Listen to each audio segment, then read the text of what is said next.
Paw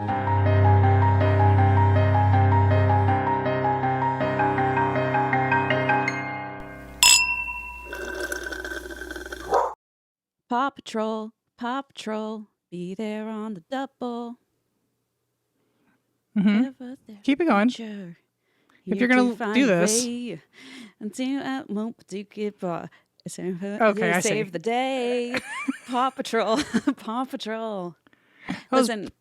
Perfect. Thank you. My intrusive thoughts have become increasingly deranged lately, and it's mostly regarding animated children's. I imagine having a child only makes you more deranged. Oh, for sure.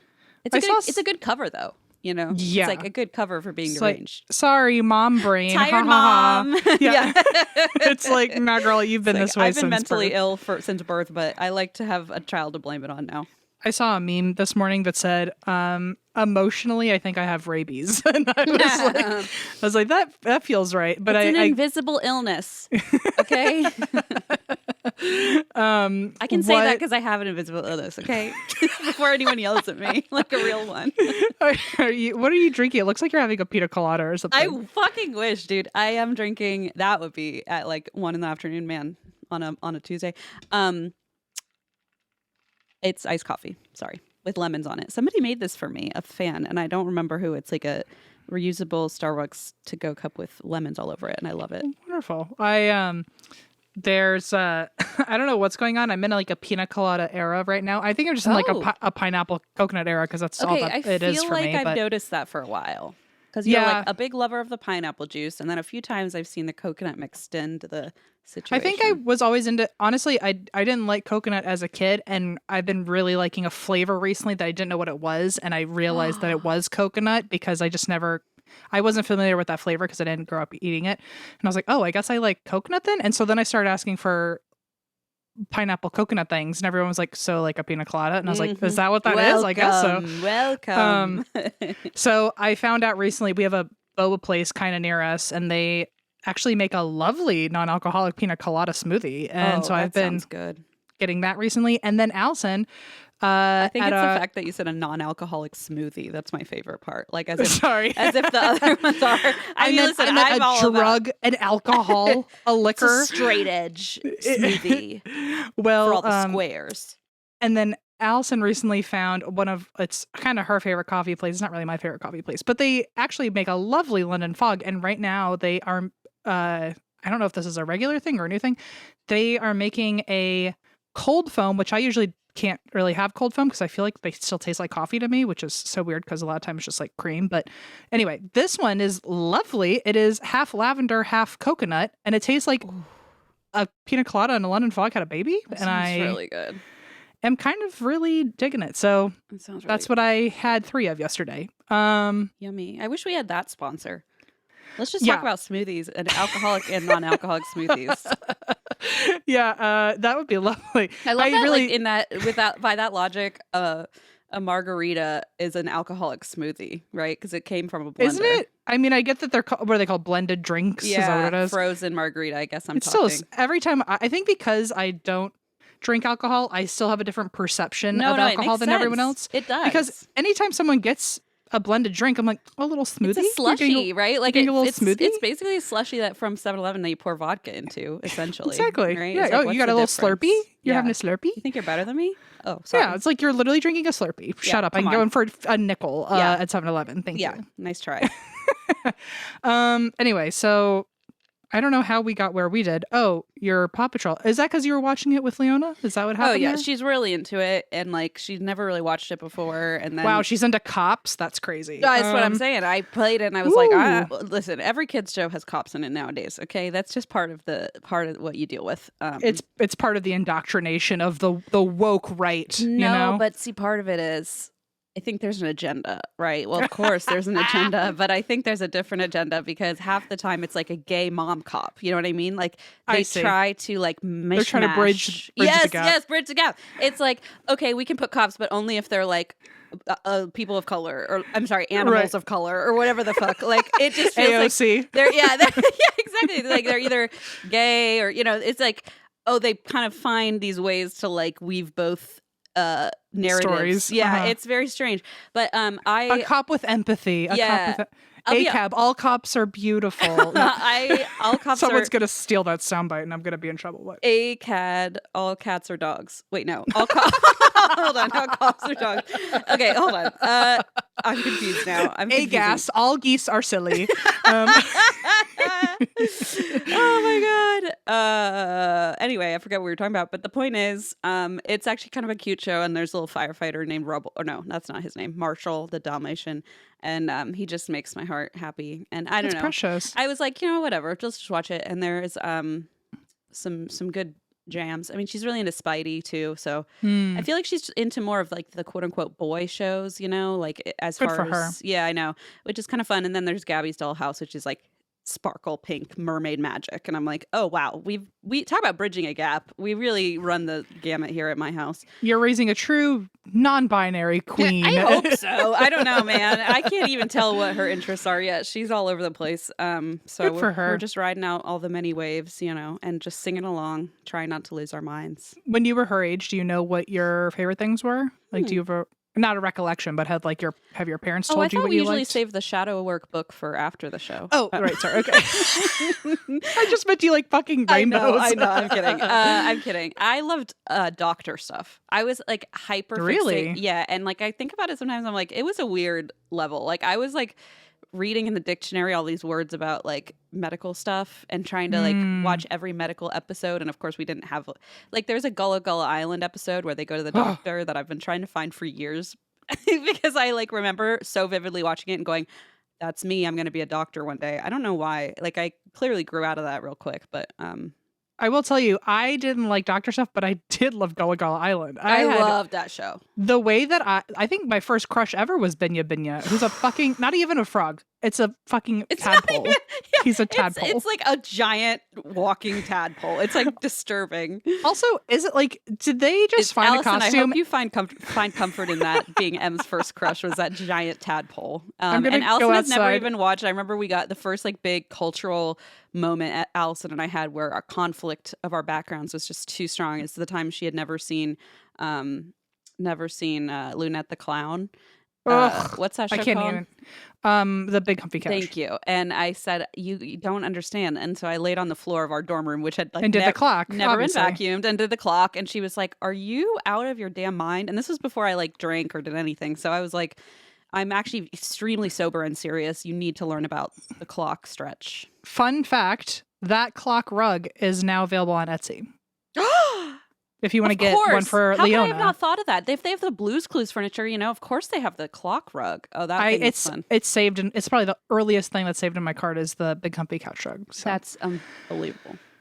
Well, no. What I was going to say about Binya from Gullah Island is, do you think they just found a random costume that was vague enough, and they were like, I guess that's a tadpole? Oh, I forgot. I meant to talk to you about this. Last year I found Gullah Island online. I was having like one of those moments where I found like the CD-ROM I used to play, which was So You Want to Be a Veterinarian. It was my favorite CD-ROM, and I found like a playthrough of it online, right? And I was watching it, and then I was like, oh, this reminds me of Gullah Island. So I started watching Gullah Island because you can find the episodes online.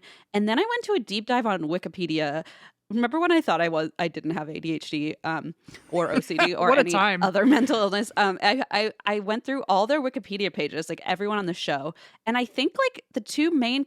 It's something like two of them were actually married, or there's like some weird like actual lore behind the show that I was like, nobody cares about this except Alexander. I should have texted you. I had the same. No, I don't know if it was Gullah Island or if it was, maybe it was Gullah Island. The two were actually married in real life. I think that was real, but also I was told that at 4, so I don't know. And you also believed that you were going to marry that giant tadpole, so I don't know. I thought I was going to be that married couple's in-law for sure. Yeah, for sure, but raise frog children.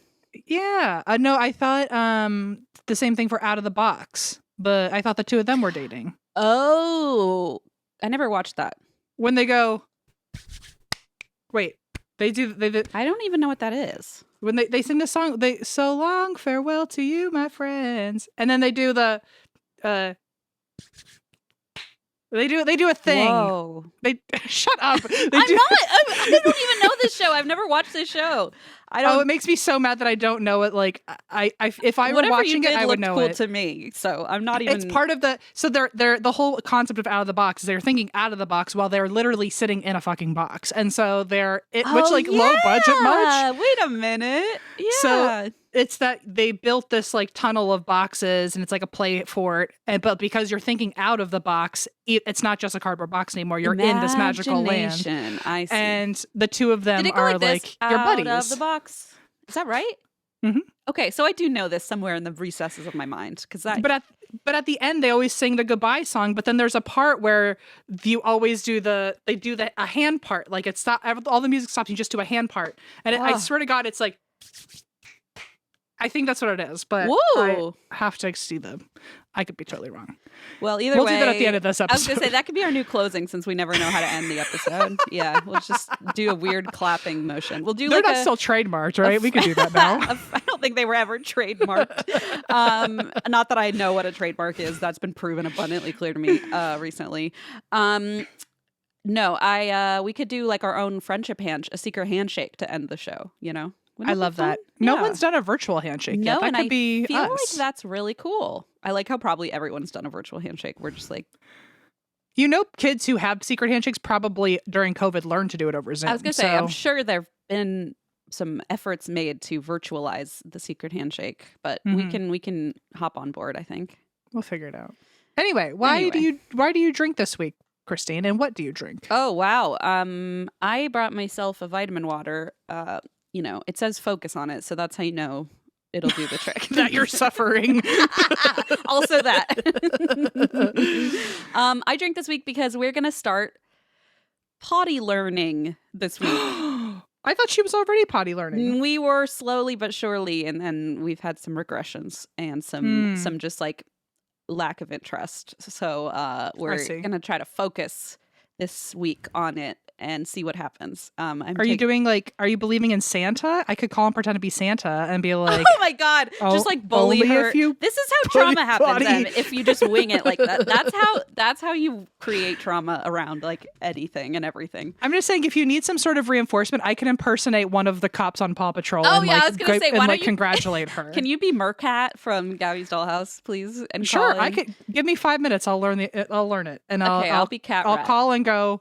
I heard that you're doing so good on the potty, and I just wanted to tell you I'm so proud of you. You know, I'm sure there are probably like AI things where you can like have it say something. I feel like I would just fuck my kid up with that though. I'm not gonna play those games, but yeah, we're gonna try it this week. I don't know. She doesn't really start like a preschool program till the spring, so we have time. But I don't know. She seems interested enough that I'm like, let's give it a shot. But It's gonna be one of those weeks where I'm like. Constantly covered in poop and pee. Probably. But although Blaze just discovered, Blaze is the one who's on TikTok now as the parent, or like Reels, I guess, but whatever. Same, you know what I mean. I've already mocked him for that, so I'll move on. But he says he found a reel that said you can put underwear on and a diaper over it, so that like it's still mimicking the scent, like, oh, you're wearing underwear, but then it prevents the bigger mess, Right. So we'll see what TikTok hacks we come up with. Why do you drink this week, Em, besides my text to you about Leona's toilet training this bowel week? movements? Yeah, exactly. I mean, I drink because we moved, which is like, it's very overwhelming. I know. I'm proud of you. Thank you. I had a full-blown breakdown. I mean, I actually think it was my first ever true nervous breakdown. What? You recovered real quick. Thank you. No, I had there was a moment in it where I like had like an existential crisis, and I was like, I think I just felt my brain snap. I was like, I think this is it. I was like, I really think I actually had a full-blown panic attack. I know. Tell me more. Oh man, it was kind of, I think, a floodgate. Like at some point I was crying and I didn't even know why. I was like dirty crying, like messy crying. Like it was like drunk girl in a bathroom crying. Oh no. Like and you lose all your faculties. You're just like, I was blubbering, yeah. and I even at one point like I just like shouted from the bathroom, because I was in the bathroom trying to like, this whole house is about as big as a closet, and so you really can't cry quietly anymore. So are you in the house right now? Yeah. This is the first recording from in the house. It's coming from inside the house. What if I called you? I should say they're coming from inside the house because I'm growing and learning about pronouns. Yes, they're thank coming you. from inside the house. Finally, an ally at heart. Thank you. Finally, I'm trying. No,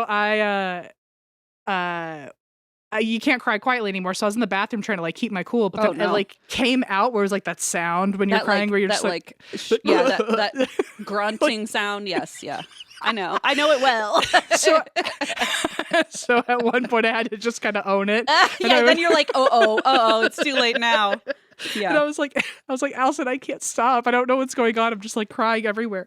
And there's always a point of no return for real when you're like in a crying state. You're like, I can either stop this right now or it's too late. I can usually stop it. I can usually get it together. This, I don't know if it was just a combination of everything. I mean, it was like also my like hormones are out of whack right now, and like I can just feel that like it's just like the perfect storm of like I think chemically my body's kind of out of whack right now, on top of the fact that like we're moving, and I've already said a million things about that, but like I didn't really want to move, and then the stress of moving, the stress of everything. I think I've just been trying to keep us together for Allison because she's really excited to be here. I'm not. I will eventually, but like I just have the adjustment period that it takes for me to get used to anything is so long. So I know it'll happen eventually, but I don't want to like spoil things for her. So I'm kind of silently like, so you're just in the bathroom grieving. So I'm just in the bathroom crying. And like, it was just a lot of to-dos all at once. And like, we still have things at the apartment we're trying to sell. So it's a lot of going back and forth. And like, it's just, I hit the wall where I was like, this is it. It's time to like have a meltdown about it. And then I'll be fine. But there was a moment where I was sad about all that. Then I became angry about that. And one moment where like Allison was trying to like console me, I think because she was just next to me and I was vulnerable. I didn't, but part of me wanted to like lash out at her because I was just like angry and wanted to like project it on something. So then when I felt myself getting angry, my brain just turned into like, I started spiraling and I was like, you have, I don't know. I just got mad at myself for being mad. Shame. Then you feel shame about it, and then it feels worse. And then you start thinking, at least I do, well, other people have it so much worse. Now you're a shithead because you're crying about your own problems. Yeah. And then on top of all that, I had this like really weird, like it was like the only way I can describe it is like primal. Like I haven't had the feeling since I was a little kid. And like, I just had this moment where I swear to God, I feel like I saw myself in third person. Like I think I literally left my body. Yeah. I've never had that before. I think I truly left my body. That's fun. And I just all the time. And I just thought like it felt so sad in the moment. I was just like, where's my mom? And like, it was so sad.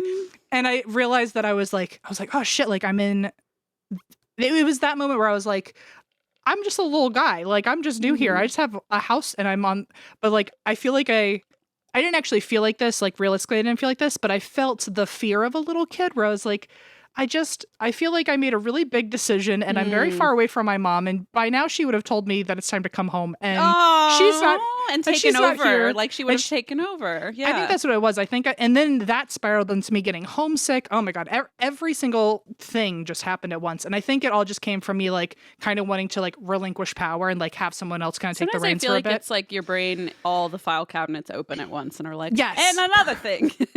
Perfect way to put it. Because then I heard the anger. I got mad at myself for getting mad. And then in my head, like I started saying like, you're just like your, insert family relatives here. And I was like, so then that freaked me out. Every single thing anyway, 24 hours later, I'm just going to say that I was overwhelmed plus having a bit of a wonky chemical imbalance day. And it just kind of imploded on itself. The important question, I'm sorry to hear that. And we're better now. It's fine. I'm always here if you need a text or a chat. But also, what food did you order afterward? Is what I want to know. Chicken pot pie. Okay, good. I was like, I know that's gonna. It's a good important question. It's a really good ending. We need to know the end result. Yeah, the food order. What's your nervous breakdown food? Usually. That's a great question. Again, today, if you had a nervous breakdown, what would it be? Shadow work. No. What food would I order if I had a nervous breakdown today? Sushi, like $400 worth of sushi. That's great. That tends to be it, especially because like I remember when I was pregnant and I can't, and you're not supposed to eat sushi, and I was like, all I want is to just every time I had like a crying I was like, I can't even eat sushi, you know? And so I think now I've taken that into like my non-pregnant life and been like, wow, anytime you're upset, guess what you can do? Just order $400 worth of sushi. Not really $400, but you know what I mean? Speaking of, last thing I'll say, because I know it's like we've hit the mark where it's almost the point of I know we return. hit 12 minutes. You're like, so why do you drink? I was like, oh, we're still doing that. Sorry. I love it. I wanted to hear about your crying jag. Last thing I'll say is, speaking of like pregnancy, I thought it was something I wanted to, I guess, address because I had to see it, so other people have to know about it. One of the Duggars recently posted that I was like, where are we going with this? You scared the shit out of me. Okay. I'm pregnant. That's no, the I thought you were going to say there's... I thought you were going to say there was like some comments or something. No, the one of the Duggars just posted one of their pregnancy cravings, and it's lettuce and like honey mustard, which is fine, but with blueberries. Oh, I was like, I could probably get behind whatever you're about to. Nope. Yeah, that one really rocked my world. So I saw that right before I saw you.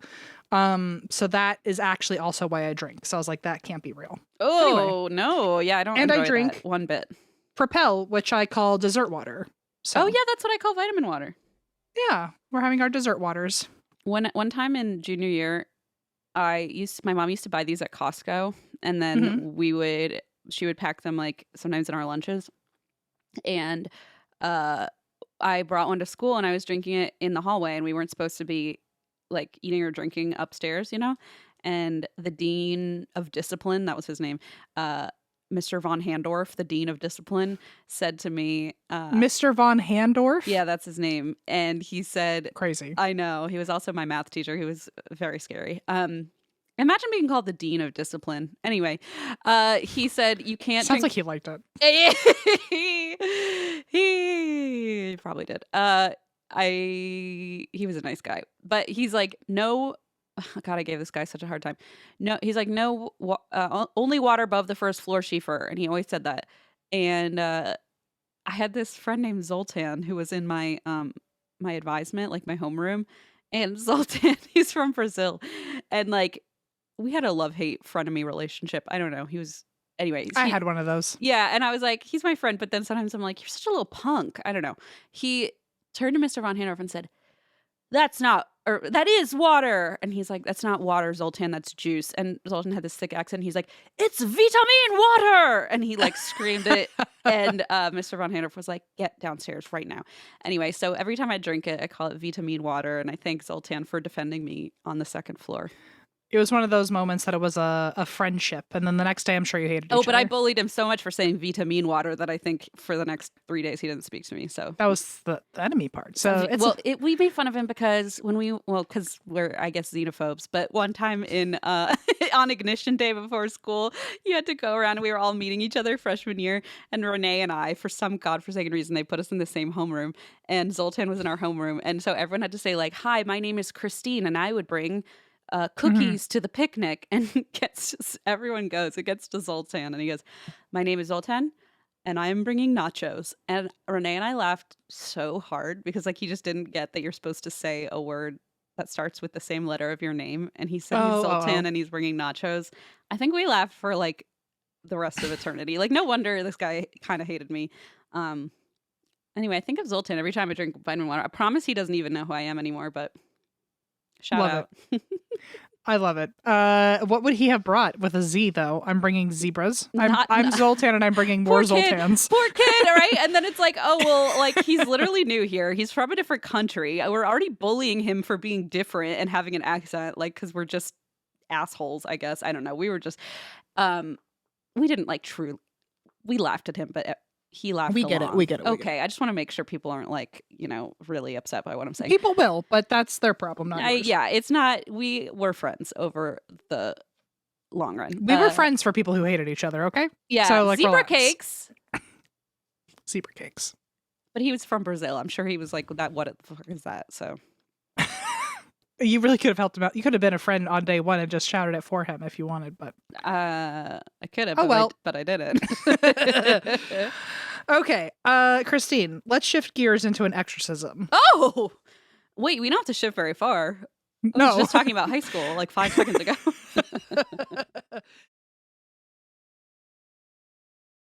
speaking of the name Zoltan, which I already love in general, here's another weird name. And it's probably not weird to others. I've never heard this name before, so to me, the pronunciation might be a little wild. And it's German, so you're gonna really have to help me out here. The way that I see it is a Gottliebin. Oh, okay. Yeah. Is that it? You've heard that before. Close. Is it a last name? No, it's a first name. What? Oh, Gottfried is a name. No. Oh. It looks like Gottliebin. Gottliebin. G-O-T. Yeah, Gottliebin. Gottliebin. Okay. Gottliebin. Cool. I saw that and I thought, thank God Christina's German, because I don't even want to hear it from people today. I saw that and I was like, want to hear it. It's like, that is a word that nobody could possibly expect me to know how to say. I went on YouTube and they said Gottliebin. Someone said, okay, you're saying it right. So I thought I was saying it right. I wanted to double check with you. That's quite a unique name, though. I don't think that's a thing that really exists much anymore.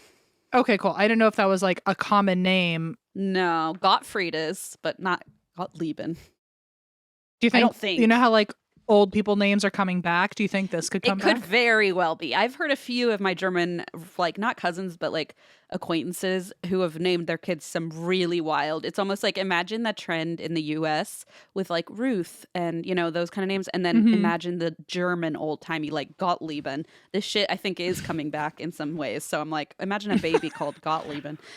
What's another like old name in German?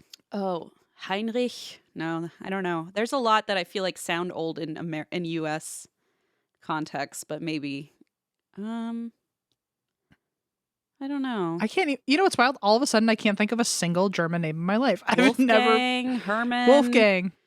Someone famous just named their kid Wolfgang, and I was like, I feel like that's becoming real? Yeah. That's definitely, I mean, that's a hardcore name. You really have to commit personality-wise to a name like that. You can't just be Wolfgang who like likes to read in peace. Who's just like a pothead, right? Like you have to like be like intense a little bit. Yeah. Although my friend just named her kid, or like a former friend acquaintance named her kid Leonhardt or something, or Leon. Oh wow! But like a longer version of that. Like it's like, and it means like heart of the lion. There's a lot of crazy names. Anyway, well, good luck to Heart of the Lion. This is this is the story of Gottliebin Dittus, Dittus. And so this is in 1838. This is in Southwest Germany in Black Forest. Do you know that? That's my grandma lives by the Black Forest. That's where all the Grimm fairy tales are from. And the cuckoo clock. Yes, correct. So there's a guy who I'm assuming is Johann, not Johann. Wow, nailed it. Thank you. Although I will say, speaking of the Duggars, there is one named Johanna. So good point. So had to check. Okay, 1838. Johann is 33 years old. He has recently moved to Black Forest in Southwest Germany to serve as the new pastor for two different parishes at the same time. One is called Mottlingen, and the other is called Haustedt. And Johann, I never have to say those words again in this story, thank God. So Johann was taking over, he was both of these parishes, but he was taking over for Pastor Barth. Okay. And Pastor Barth, to be honest, was just fucking over his congregations. He was like both of them. He's like, I'm done with all of you. He was like, they don't give a shit about the gospel. They barely attend church. When they do, they sleep through it. Like, I'm so fucking tired. I don't like take them off my hands. Like, you gotta. He must have not been a great pastor if these people in the 1830s were bored at church. Yeah, you know? Yeah. And what sounds I obviously wasn't there in Mottlingen in 1838. I could have sworn. But I will say that it sounds like his congregations like actually probably would have thrived, as we all would, if there was like a heartier community. Like if someone had just fostered more support through the church, then maybe there'd be just more like, not just like lecturing and like just it sounds like everyone was lacking fellowship, if you will. So that's powerful. Thank you. Well, that's all I have to offer this world is wisdom. So that's it. Just that, yeah. But okay, so this guy is like, please take them off my hands. They are so tired, and I'm tired. They're tired. None of us like each other. Just take them off my hands. Johann had just left an area called Iptingen, and that was the area's most challenging parish, allegedly. Like, everyone knew that was like the rough and tumble church. That's like I the guess. 7th graders, like at a school where it's like all the different grades. Yeah. And apparently, while he was there, one of the things he did was that really well was like foster community, and he really turned things around there. Oh. And since it was known as like the hardest of the parishes to, restore, he was like, whatever, I'll take your 2 parishes off your hands. Easy peasy. So in the one town, Mottlingen, there's one parishioner. What is wrong with me? And she is 25-year-old Gottliebin Dittus. Oh, this is a girl's name. Welcome. I'm so glad you're on the ride with me, because I really thought I was like on my own here. Well, do you know what it means? It means God's love. Okay, it really does to the American eye look like goblin. So I think God's it probably love also is looks like goblin to the German eye, but it does mean God's love. I keep calling her like Glockenspiel, and I know that's wrong. I just like that's pretty good. It's a lot of L's and I's where I'm not used to them being. Yeah, that's funny. So I didn't know that was a girl's name. Wow. We both learned things when we. It's like, when they have those old names in the U.S., like in the they were always the Quakers, or not the Quakers. Who are the really Puritans would name their kids like Constance and like Temperance. I was gonna say like deference or whatever it is, shit like that, like Temperance. I think that is like the same kind of vibe. You know what I mean? I agree. Naming your child like a literal word, like God's love, and it's like no naming pressure. your child purity, like right, exactly, chastity, all that nonsense. Yeah. The only family I've ever enjoyed who actually named their kids things like that was Greenleaf. May that show rest in peace. Oh, I was like, that's not a real family, is it? No. Is that no? It's just fictional show? Just one of my church stories. One of my. That's the Oprah one, right? Oh, I love that show. Okay, so yeah, so one of the parishioners of one of these parishes he's just gone to clean up is 25-year-old Gottliebin Dittus, and again, correct me if I'm saying that wrong. So she was very dedicated to her faith. She was probably the only one there who actually gave a shit about going to church. Yeah, exactly. It's like literally the path was set for her. She was a bit of the teacher's pet when it came to Pastor Barth. Like, he was like, I fucking hate all of my congregations, but this girl knows the Lord. Interesting. But Johann kind of hated her. And it was especially because she was very disrespectful to him. My guess is that if she was Pastor Barth's favorite and then Pastor Barth left, she had like some sort of like guard up with this new guy. Mm-hmm. But I guess it showed very well because she had a bit of a tude. Anytime Johann was around, she would look away when he'd speak to her. She would unfold her hands when he prayed. Wow. It was kind of just like a you don't even go here situation. Yeah, okay. So she's like already like over it. Yeah. So they kind of also have a bit of a Christine Zoltan relationship. Oh, where, good. Everyone should. It's really fun. Except neither of them are bringing nachos because it's 1838 in Germany. Oh, but, it's so tragic. That's the most tragic part. So they avoided each other most of the time, but when they needed to be around each other, they were fine, I guess, especially because something Gottliebin was going through is that she had a lot of, what did you say earlier, invisible illnesses. Oh, yeah, yeah. She, in hindsight, probably actually had like some sort of tic disorder or she had epilepsy. But at the time, they were saying that she just had a sickness that may or may not be supernatural related. I see. Okay. And so when she had to interact with him during her moments of illness or moments of weakness, they got along fine because he would go over and pray at the house. He would do house calls basically for her. Okay. And pray over her to get better. But she had signs of, a nervous disorder. That's what they called it at the time. So she could have just had anxiety like the rest of us. But she also suffered from either incredibly intense panic attacks or seizures. We are not really sure. She had difficulty walking due to one leg being shorter than the other. And she also had like issues with her kidneys at one point. She's just like kind of sick all the time.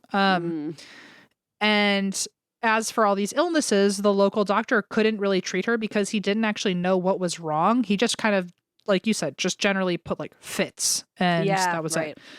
I don't know how anyone survived. I don't either. Then. I always think about that. I'm impressed anytime like somebody gets better in one of these stories, because I'm like, if I got sick for, a second, I'd be dead probably back then. Like my constitution couldn't handle it.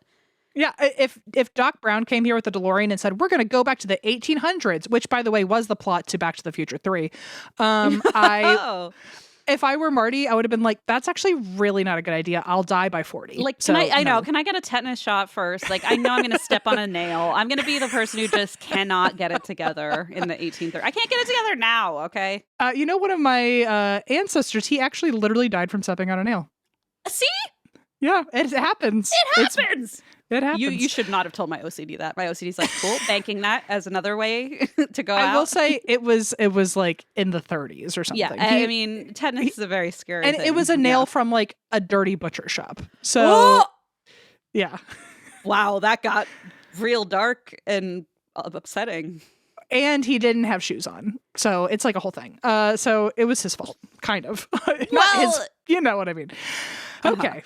Let's move on quickly before anyone... One could say he walked right into it. One could, and one has, and her name's Christine. And I probably shouldn't. So anyway, go ahead. He's already gone. He's okay. He's fine. He's fine. So where are we on this girl being sick? So the doctor just keeps saying fits, and he suspects it's supernatural. And Johan does not like this thinking. He's like, hang on a second. Like, just because someone's fucking sick, like, okay, ally. Just because someone's sick does not mean it's supernatural. Let's keep going to doctors. Let's keep getting her tested. Let's see if there's a diagnosis at some point. Let's just not vaguely decide that this is like God's the devil's involved or something. Yeah. Exactly. So at this moment, I'm like, all right, Johan, that's what's up. So 2-ish years later, Johan's nicely settled into working at these parishes, and Gottliebin. Yep. Gottliebin. Gottliebin.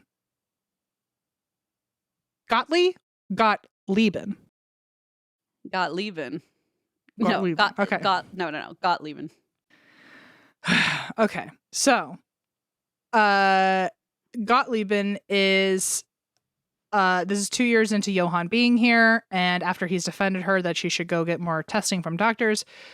So now it's 1840, and Gottliebin and her 4 siblings are all moving into a first floor apartment together, which and she's like 27. Like, you must be really close with your siblings if all 5 of you want to still live together. Yeah, maybe they had to. Maybe they had to. So they were a tight group. They lost their parents when they were younger, so I think they just take care of each other. Yeah. And the oldest was her brother Andreas, and he definitely took care of her when she was sick. He might have also taken care of their brother Hans.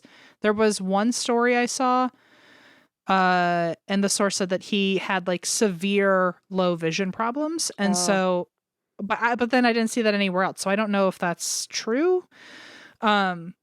Anyway, so Andreas is taking care of Gottliebin quite often, as well as the rest of the siblings, and all 5 of them move in together. And they all move in, and on the first night, they're praying at the dinner table. And I guess this is the beginning of the spooky stuff. It must have been the apartment that was haunted, because on their first prayer in the house, Gottliebin faints. Oh, no. And part of me is thinking they were probably like, oh, there she goes. She's having an episode or something, and her she'll be fine. Humors are out of whack once again. Yeah. Get the leeches. Yeah, they're probably thinking like, oh, she just fainted and this is part of her illness. But immediately after she passes out, in hindsight, if in paranormal speak, they probably used whatever energy she had left in her while she's already really weak. Immediately after she passes out, her siblings start hearing banging and shuffling sounds from every single room of the house all at the same time. And it's so loud that the neighbors complain. Whoa, okay. And then she wakes up and she's like, what happened? And they're like, are you fucking kidding me? Like, pass the mashed potatoes. Like, wait a minute, girl. So later on, she also, now that she's woken up from her episode, she now starts seeing strange lights and strange shadows throughout the house. Oh, no. Apparently, her body is also moving as if someone else has control of it. So it's already kind of feeling like a possession story. It started with her hands, and I think it slowly kind of extended to the rest of her body, that she just didn't feel like she was in control of them anymore. Mm-hmm. And at night, one of the apparitions that she saw a lot of shadows throughout the day, but there was one apparition she would see at night. And it was this woman at the foot of her bed holding a dead child. Oh. And the woman would say two things to her. She would say, I just want to find rest. So just wants peace. Oh, no. And then she would also ask for paper. And she would say, if you give me paper, I won't come back. Apparently, they must have just never had fucking paper in this house because the apparition shows up all the time for years. Like, you never thought to just grab some paper from, maybe like, she did. Maybe it didn't store. Work. I wonder. I bet you paper was fucking expensive in the 1830s if you were just like a peasant. I don't know, not a peasant. Yeah. You know what I mean? Like in my mind, I'm like, you couldn't steal a napkin from a coffee shop or something. I don't know. What? But maybe it was expensive. Do these people live on in 1830s where there's coffee shops? I feel like this is a coffee mule who walks around from house to house and brings them coffee. I don't know. Yeah, why doesn't she just take like one of the thousands of napkins that are just like sitting at the Starbucks down the street? Why doesn't she take a mass-produced napkin before any factory has ever been built? Doesn't she know they make Kleenex that can fit in your pocket nowadays? Sheesh. I'm sorry. You're right. So anyway, I guess she just doesn't have paper at her disposal ever. So, while dealing with this apparition who's showing up every single night, the neighbors are still complaining about these sounds throughout the house. It's happening all the time, and soon the complaints from the neighbors spill over to the parish because everyone goes to the same parish. Oh, sure. And now the rumors of these strange things at the Dittus house are very well known. And because it's a religious group spreading these rumors, it very quickly turns into they must be using dark magic, and that is the source of the activity in their home. Very soon, they're also alleging that Gottliebin is practicing magic and she's inviting in evil. And of course, it leads to that must be why she has disabilities. Because she's wicked. Mm-hmm. Maybe the only person at this point who would have been helpful is Pastor Johann, because he was the first person to reject early on that this was supernatural. For her a little bit. Yeah. But he's not really in the picture anymore because even though he runs the parish, he does not have a relationship with them anymore because the last time he went over to the house to pray over her when she was sick, Gottliebin was so filthy nasty with him, like so mean, that he was like, fuck this, like you're on your own. Seriously, wow. She like really was leaning into her nasty attitude that day. Whoa. And he was like, I'm so out of here. Like, you can pray yourself. He was like, bye. Brat girl summer, am I right? So 2 years into this incessant haunting, all these knockings, the neighbors are still complaining. 2 years in, why are the neighbors still there? If it's that annoying, leave. But then again, I had roaches for like 5 years. So I was going to say, okay, you're one to talk, my friend. And you know they also had roaches, right? Because it's the 1830s and they didn't have. So, and no paper. Imagine. And no paper. So 2 years into the incessant hauntings, they don't have a relationship with Johann anymore. But they're desperate for somebody to listen to them. And so they go to Johann and they say, I know my sister was like kind of like having a bitchy day, but like I need you to come back like right now. So he decides he's going to go over to their house. He already is like in the mindset that like, this is not a ghost. This is just like they've tricked themselves into thinking something's here because they've been talking about this for so long. Like this must be like all in their head. Plus, keep in mind, this was around the time that spiritualism started up, and he was like, they just must be on the trend with all the kids. Yeah, it's just the new fad, sure. So they asked Johann to talk to the apparition for them. They were like, can you go in the bedroom when the apparition shows up, and can you like tell her to go away, please? Or can you give her some fucking paper? Yeah, please. And Johann instead goes, if there's a ghost, nobody should be talking to it. Let's start there. Okay. kind of good advice, but it also feels like he's slowly backing out of having to deal with the fact that there might be a ghost. It's too little too late. They've already opened that door. It's too late. You got to step in now and help. Yeah, but he's going in thinking there are no ghosts, so like maybe he's not the person for this job. Very good point. Very good point. So instead he suggests, I love this, because he was like, I think he didn't know what else to do. And he was like, tell Gottliebin that she should have like a sleepover with a friend. And then she can just like go be distracted with her friend and like not think about the ghost and she won't be so scared. Oh, that was like his best option. A prescription slumber party. So they have a slumber party. And guess what? Like the opposite happens. I'm sure he was like, no, that's not what I meant. Yeah, I'm sure a bunch of girls in a room who are staying up late and trying to scare each other are not going to conjure a fucking apparition. Like of all things, they go ghost hunting. They literally decide they're going to go. What I mean, nowadays we all know what teenage girls are doing at sleepovers, and it's ghost hunting. But I guess back then they didn't know. They decide that they're going to go ghost hunting and find the source of the banging noise. And honestly, it probably started. It's his own fault to begin with, I'm assuming. She probably started by complaining about him being like, yeah, he like doesn't even fucking believe me. And then the friend was like, well, we'll show him. We'll find the ghost. Yeah. So in the process, they actually find this weird light shimmering underneath a floorboard. Some of the sources say a board above the door. Some of them say in the floor. There's a board somewhere and there's light behind it. So they open up the board. They find paper.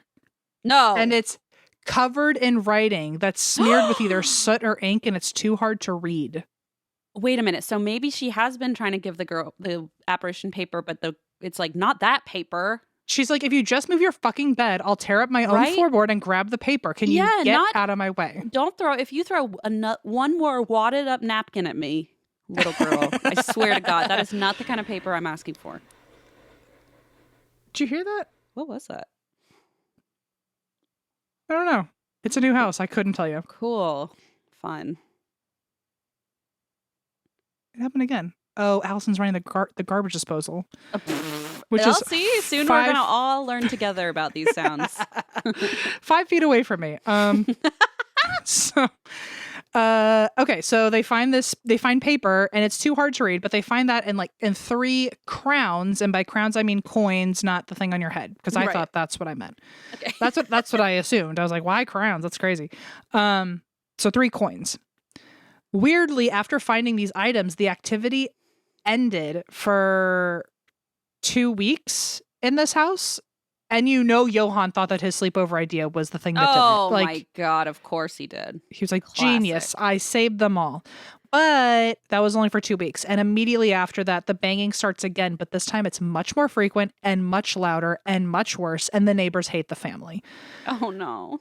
And the siblings are also now finding these coins everywhere. And hard to read paper, they're finding it everywhere. So why don't you just hand that to her the next time she shows up? I don't understand. I think that's probably what she wants.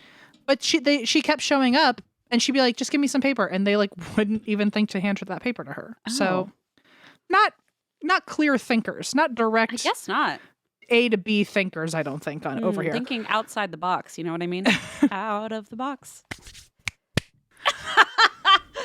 We're so stupid. The show's so stupid.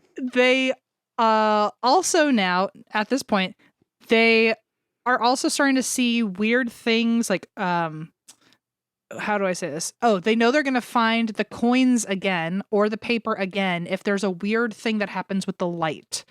If something with any sort of light source happens that day and it's unexplainable, they know they're going to find the coins in the paper again. So if the stove starts flickering by itself and no one was using the stove, then they know, we're going to probably find some coins later today. It was just kind of an indicator that something was around. I see. Okay. It's like a precursor. Yeah. Another doctor comes to stay at the house, and I'm like, to ghost hunt? At this point, no one's doing house calls for her illness. Nobody knows what's going on with her. But he shows up and he confirms the banging is going on throughout the night. Locals are starting to circle around the house each day to witness the banging themselves because they can hear it from outside the house. It's so loud. Jesus. And one night, Johan even sets up a night where he gets to witness it himself because he didn't believe it either. He was like, I thought there really was no ghost and the sleepover fixed it. What's going on? Yeah. So he shows up to hear the banging. He brings the mayor. Okay, dramatic. And he also brings 6 city councilmen.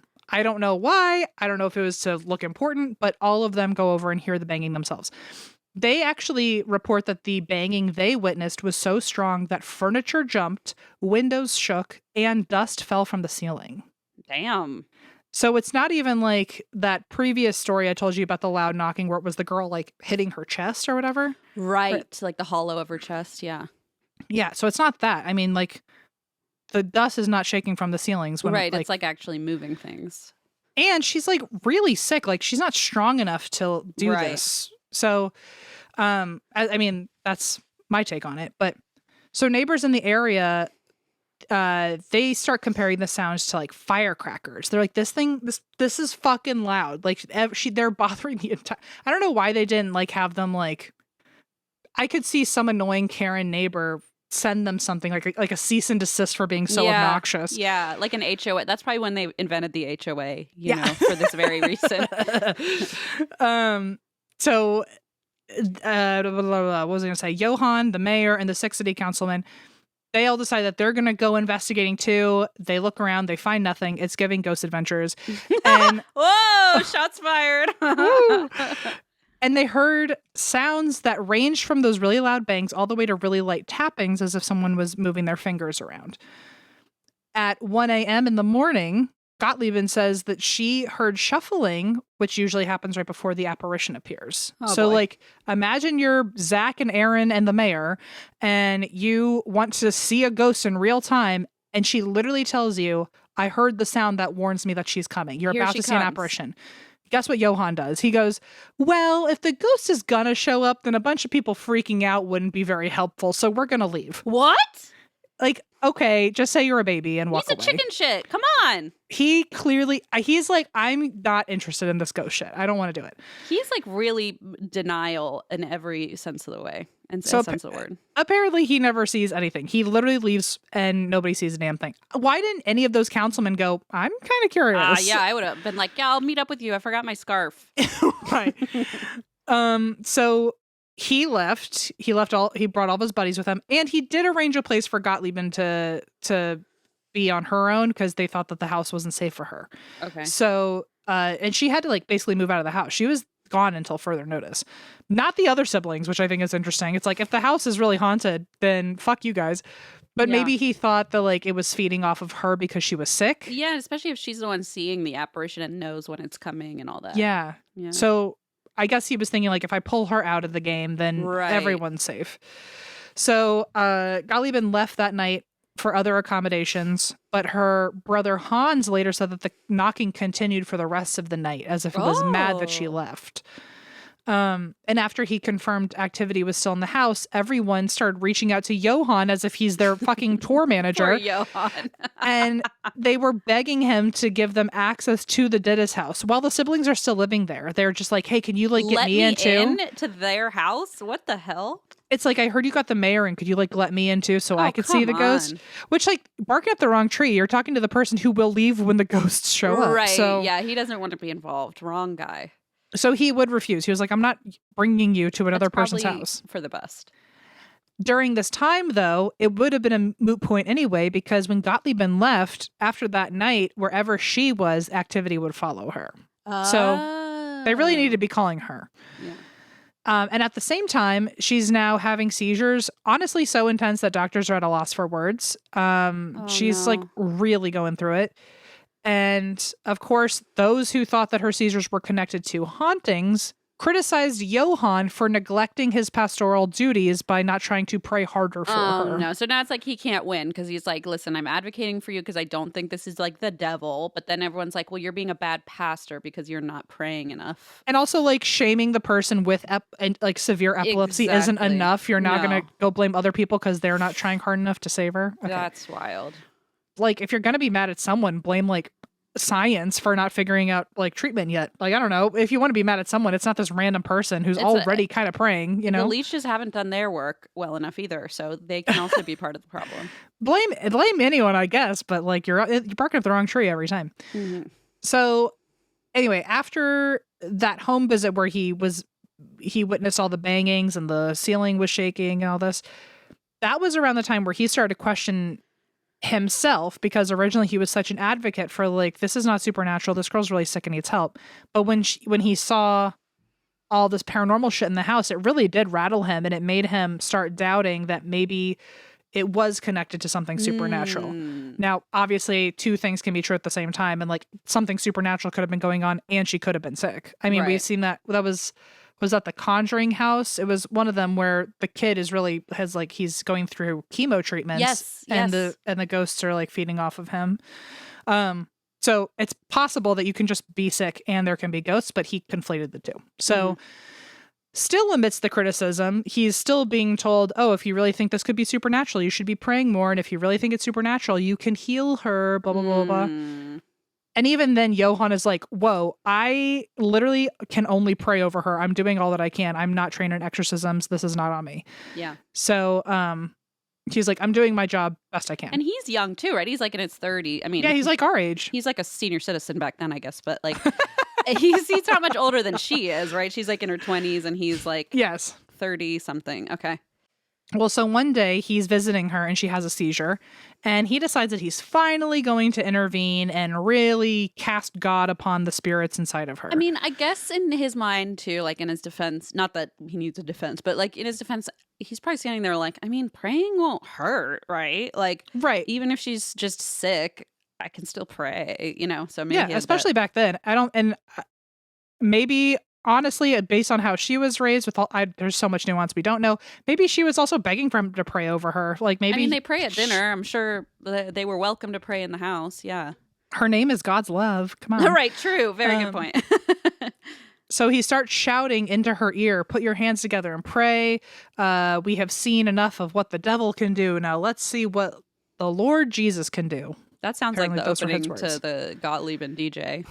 Put your hands together and pray. Yeah. And of course, as he's praying over her, her seizure ends, which seizures end eventually, but I guess it happened at the right time. And they gave him another ego boost. Like first the sleepover and now this. I think he thinks he's a genius at this point. Mm-hmm. At this moment, he decides that it's up to him to work with God and save Gottliebin, and he stayed all night praying during each seizure, which, like, if you're seizing multiple times a day, you truly need a doctor. That's really scary. I don't know what they did for seizures back then, though. I don't know if they did anything. Maybe this was what they did, you know? I was going to say, they prayed, I guess. So in the next few days, when she tried to get out of bed, she started having behavioral changes where she would run at him and try to hurt him. Uh-oh. But she was also too weak because she'd been having multiple seizures for days and days. So she was too weak to do anything, but she was showing aggression towards him, which I think he read as like, they're like, if it's a possession, it's the spirits acting up and not her, probably saying like, just get away and let me go to bed. Like, I'm so tired. But she also continued to hear tapping in wherever she was living at the time, because she was still not at home. She's not at home, right? But she's still hearing tapping. Sometimes it would seem as if someone punched her in the chest because she would get knocked backwards for no reason. Soon she saw the apparition again, and now she's seeing the woman in places where it's not even the house that the spirit is from. Oh, right. And now the apparition is talking to her. And apparition tells her, I'm a widow who died 2 years ago, and Johann was my pastor and visited me before I passed away. What? Mutuals. So wow, it's like Hinge. So in her final days, apparently she told Johann that she yearned for peace, but she didn't think she would ever have it. And so Johann quoted a hymn to her that said, "Peace, the highest of all good." And she wrote it down for herself on a piece of paper. And so she's apparently still just trying to get back this fucking piece of paper that represents peace to her so she can just go fly away and be in the afterlife. Oh. That's why she keeps asking for fucking paper. Has she not heard of a Post-it note? Come on. I think that's what she left in the floorboard. I think it was that Post-it note where that had the hymn on it. And she was just like, can you just give me that fucking paper back and I'll leave? I swear. I just don't care. want that. You can crumple it up and toss it. Just give it to me. You know what's also funny is like if she's able to tell you the story and what the hymn said, why do you need it written down? That's what I don't understand. It's like you know the quote. That's like, weird. Oh, I need that Post-it note with the phone number 8675309 on it. Yeah, like, exactly. You know How the can number. I go to heaven without it? I ask myself that every day. So she's the apparition. She says, I have it on a piece of paper. And this does line up with the original story that she was seeing, a woman who appeared 2 years ago, which would have been right after she died. And they just moved into the apartment. So she could have been the last woman to live there. Although it'd be interesting that Johann never mentioned that of like, oh, I've been here before. Yeah, and but he was also here. trying everything he could to like explain away what was going on. So maybe he was like, shit, right. I don't even. And then when they said, and then when they said the apparition is coming, he was probably like, I don't want to see that because I know who it is. You know? Yeah, that's a great point. I don't want anyone to see it. That's a great point. Maybe there's something darker here about Mr. Johann. Oh my God, Johann, what a brooding, tall, dark, and oh, sorry, no, that was just in my head. Oh, Johann with a name like that. Yo ho. So now that Gottliebin is speaking with this woman, that's when they think that things really took a dark turn because it must have opened up some sort of ability where she can speak to all spirits and all spirits can speak through her. Oh, no. So now spirits are using her as a mouthpiece during her convulsions. Oh, no. Which, if we're playing skeptic, I can't figure that one out. But that makes it even creepier to me. It sounds a lot like she's having something, several mental health crises / epilepsy, and I was thinking about the epilepsy as well and like photosensitivity, and if she's seeing flashing lights before you're totally right, her quote unquote fits, it kind of is like an interesting. Oh my God, you're totally right. I told you I watched that episode of Gullah Island Doctor's Office like 40,000 times when I was little. You might as well have just become a doctor that day. I'm waiting for my certificate, but it still has not arrived. Well, anyway, just a thought. Okay, noted. If it's in my mail, I'll let you know. I meant just a thought about the photosensitivity, but also just a thought about my medical degree being lost in the mail. I'd like you to think on both of those. I'm thinking really good about both of them.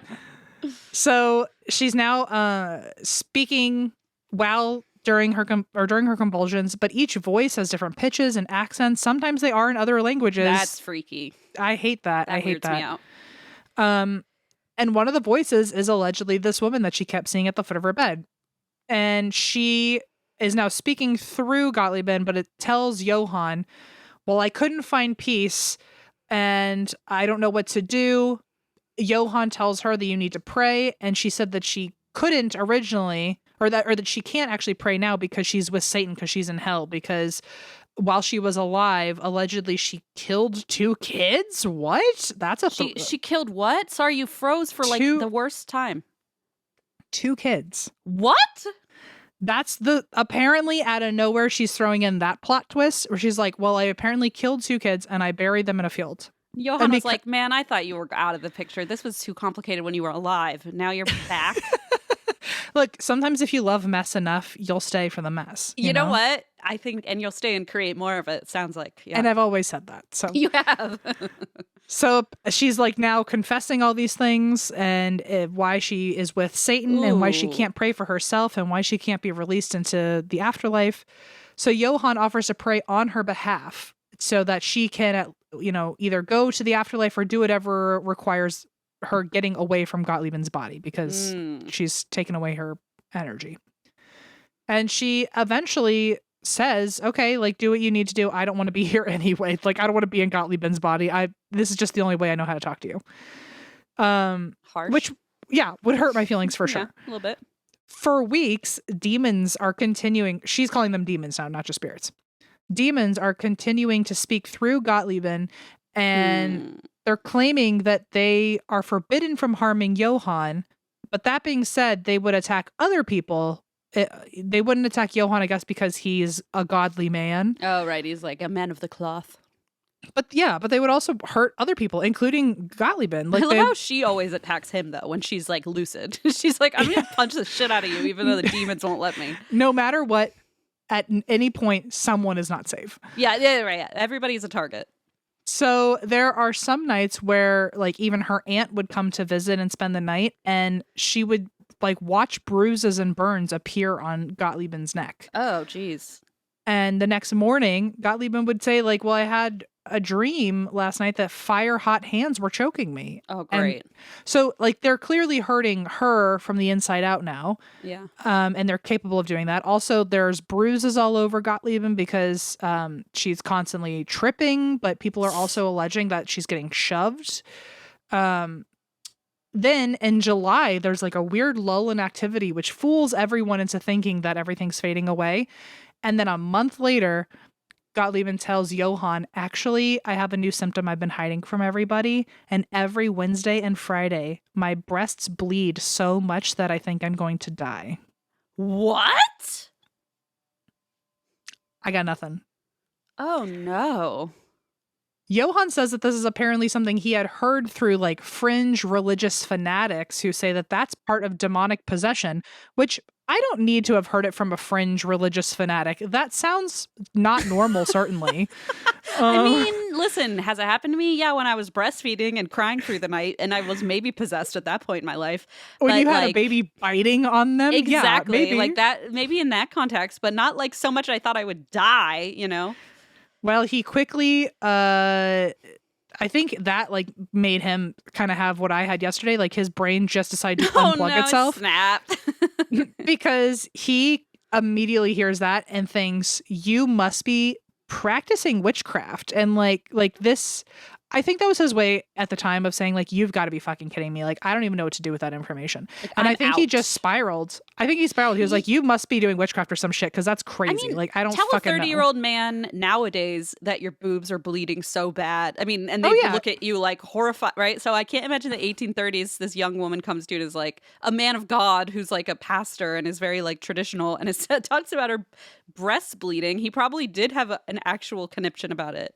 I truly think he was just like, you sound crazy. I don't know how else to put it. And he probably doesn't want anything to do with it. If it's like her breasts are bleeding, he's right. Like, I'm outie. So he basically doesn't know what to do except continue to pray for her again. Because he's like, I got nothing. And one day the demons decide that they're going to talk through her to Johann.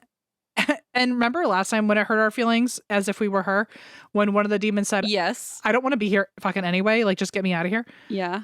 Apparently now all of the demons are talking through her to Johann, begging for them to be released from her body. Which, like, I feel like if I ever let a demon into my body and like kind of cruise control my life for a little bit, and then they were like, even I need off this fucking ride, I'd be like, okay. Well, that validates. Can you write me a doctor's note, please, so everyone believes me? That validates all my feelings, but also it hurts my feelings because I'm still here. It's like, yeah, but I don't have that option. Yeah, exactly. Like, I hope you have a good time leaving. Yeah. Like, I love that hell would be better than this. Must be nice. So at first, when he hears this request of like, please release us, he ignores them because he thinks this must be them tricking him into opening up a door to something worse. Remember, he just spiraled. Do what the demon commands. He just spiraled that she is practicing witchcraft, and of course now they're asking him to do devil work, or what he's claiming as devil work. But the woman that Gottliebin kept seeing even shows up and tells Johann, they're not tricking you. We don't have anywhere to go. We're stuck here because when we were alive, we were sinners, and now we're with Satan. And please pray on our behalf, and please help us so we can abandon Satan and find Jesus and go to heaven. This feels like it's meant for, like, this is one of those like horror Bible school stories. Like, yeah, like when they would make us watch, these. This feels like some sort of story that they tell about, like, oh, well, it's because they were dirty sinners and now they just are praying for God's goodness and then they will go away to heaven. Something like that. It just feels a little too on the nose. Yeah. But I don't know. I guess this is his version of that. And so she steps up and talks through Gottliebin to Johann and says, please help all of us. We were all sinners and we want to abandon Satan. We want to go to heaven. So she asks if they can move into his house. The spirits. This guy cannot get a break. And he quickly refuses. He goes, I don't know about that. He has some boundaries. That's good. I like how he thought it was a trick, and then one of them comes up and goes, "It's not a trick. Can we move into your house, though? But we'd like to be added to the lease." Yeah. We're deadly serious, actually. So he finds a beautiful little loophole to totally relinquish any accountability, where he says, "No, you can't come into my house." And then she counters with, "Well, could we stay in your church? Could we stay in the church?" And he says, "If Jesus permits it." I love that. Pass the responsibility. Yep. it's like that's not on me. But if you think you can even get into church since you're hellbound, sure, I guess you can. Yeah. If Jesus permits it. So a second spirit asks if they could move into his house, and he goes, "No, literally, no, you can't move in." Then another one, and eventually he starts to think that this might be a test of faith, and so he actually says, "You can move into my house if Jesus permits it." And he was like, "Jesus, I'm really banking you fucking say no. Please say no. Please say no. You're my bouncer. Please guard the door." Yeah. So apparently Jesus did not permit it. And so the spirit was like, "Okay, well, can I live in your garden?" And what the fuck? This is the neatest fucking spirit of all time. It's like, I thought you wanted to go to heaven. Why do you want to be in my fucking dirty garden? Yeah, it's cold out there. Well, he said if Jesus permits it, and apparently Jesus did permit that one, so there is at least one spirit living in his garden. Just like living in this tool shed. Cool. So basically, once he mastered this tactic, he released many spirits this way by saying, if Jesus permits it. And I guess Jesus permitted a few of them, but not all of them. He signed off on some of the moves, transitions. Yeah. Okay. I think he was also playing, he was operating under the assumption that God would only allow spirits with good intentions to be relieved anyway. And so not only was he skirting responsibility, but also it was like a safeguard or like a firewall. It's like foolproof, right? Yeah, it's like, only if God permits it. It's like, if you're good, you can, but that's not on me to decide. Love that. So then one day, I guess now there's less, now at this point, because so many have been relinquished from her body or released from her body. Now there's few left, but only bad ones, right? So now the only things possessing Gottliebin... Jesus won't let them out, right? Okay, right. Okay, uh-oh. So now the only spirits possessing Gottliebin's body are not so good. Girl. And one day during a thunderstorm, she's having an episode where she's coming in and out of consciousness over and over again, but every single time that she is not fully conscious, they're taking over her body, looking for a way to end her life.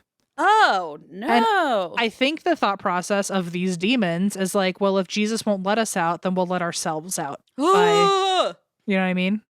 That is freaky, dude. So every time she kind of falls out of consciousness, then all of a sudden, this is where it really feels like a Bible story. Like all of a sudden, God, during a storm, he's crashed a wave of thunder. Power, yeah. Because she would go out of consciousness, and then there'd be a flash of lightning and a roll of thunder, and then she would realize she was like seconds away from killing herself in some new way. And then she'd fall out of consciousness. She'd wake up to a crash of thunder, and she'd be trying to kill herself in a new way. So it really also feels like a Bible story that way, of like God kept saving her by a split second. Yeah. Is that what it is? What it's called? I was just thinking of what the word would be. Yeah, like a parable of like, this is like, it has a message behind it about about faith in God. But also, I'm just thinking again with the lightning and the photosensitivity seizures. You know what I mean? Yeah. Oh, you're totally right. But anyway, so yeah, one time she tried to jump out of a window. One time she tried to hang herself. But like, but when she woke up, she realized that she had like tied a noose, and she didn't even know how to tie knots, apparently. So that's freaked her out. What the fuck? She didn't know how to do that, and yet she was able to do it when she wasn't fully conscious. I don't like that. Christmas Eve rolls around. Oh, good. Again, feels a little too biblical for me. But this is 1843, so she's been dealing with this for 3 years. Shit. And Merry Christmas. 2 more of her siblings become possessed. What? One is Hans and one is Katerina. Okay. And Johann, I can't imagine the eye roll when he got the phone call. He was like, oh my God. Like, are you fucking kidding me? I can't tolerate this. So tell me how fucking annoyed you would be if you were Gottliebin. First of all, that your siblings get names like Hans and Katerina. Right. I actually, when I first heard of Hans and Andreas, I was like, oh, why did the boys get the normal names? And yeah, Katerina, I'm like, wait a minute. She's the only one with a kind of wackadoo name. Yeah. As far as I know. I mean, maybe as far as American names go. I was going to say, maybe I'm wrong and I've just never heard it, but I don't feel like that's a common one. Well, so on top of that, how annoyed would you be if you've been dealing with this for 3 years? You're so fucking sick. You are literally catching yourself trying to like end your own life. Ugh. And people have been around the clock trying to help you. And literally you had to leave your house. You had to uproot everything. So get this. Her brother becomes possessed. And after one session of prayer, he's fine. What? Wouldn't you just want to rattle yourself so bad? I would literally scream. I wouldn't know what to do. I took an Advil and I'm all better. What? I know. It's like, that is unacceptable. All I would do is cry. Yeah. And soon after, weirdly, actually, after that one prayer, it must have been the best fucking prayer of his life, because after Hans was healed from this possession, Gottliebin actually also was strangely peaceful. So it's like Johann could never do it, and all of a sudden 2 birds, 1 stone. Yeah. It's like, wow, just waiting for the right victim or patient, I guess, or it feels like the end of some superhero movie where he's been practicing this one superpower the whole time. And then the big game comes around. And then he does it like in that miracle moment. Katerina, on the other hand, it did not work on her. I guess all 3 of them weren't in the room at the same time or something. I don't know. But that prayer was only powerful enough for 2 of them, and she was not one of them. So she was still possessed after this prayer, and she said she wasn't possessed by just any rando dead body. She was possessed by an angel of Satan. She's like, I'll do you one better. She's like, my turn, bitch. Sister. Let me take the torch. You get all the cool names? Well, watch this. It's like, you've had 3 years of attention. My turn. My turn. So she was allegedly possessed by the angel of Satan. Sure. And she started babbling. She also spoke in languages she didn't know how to speak. She also tried hurting herself. It's almost like this was an episode of Charmed, and like all of their like demons, like Freaky Friday or something. Yeah, it's like what you know how you say like cast out the demons. What if they were cast out and went to her sister? Yes, like how right? how the demons went into the pigs and they jumped off the cliff. Yeah, yeah. It's like they just found a new vessel. Yeah. But so she also tried to hurt herself, and this feels a little.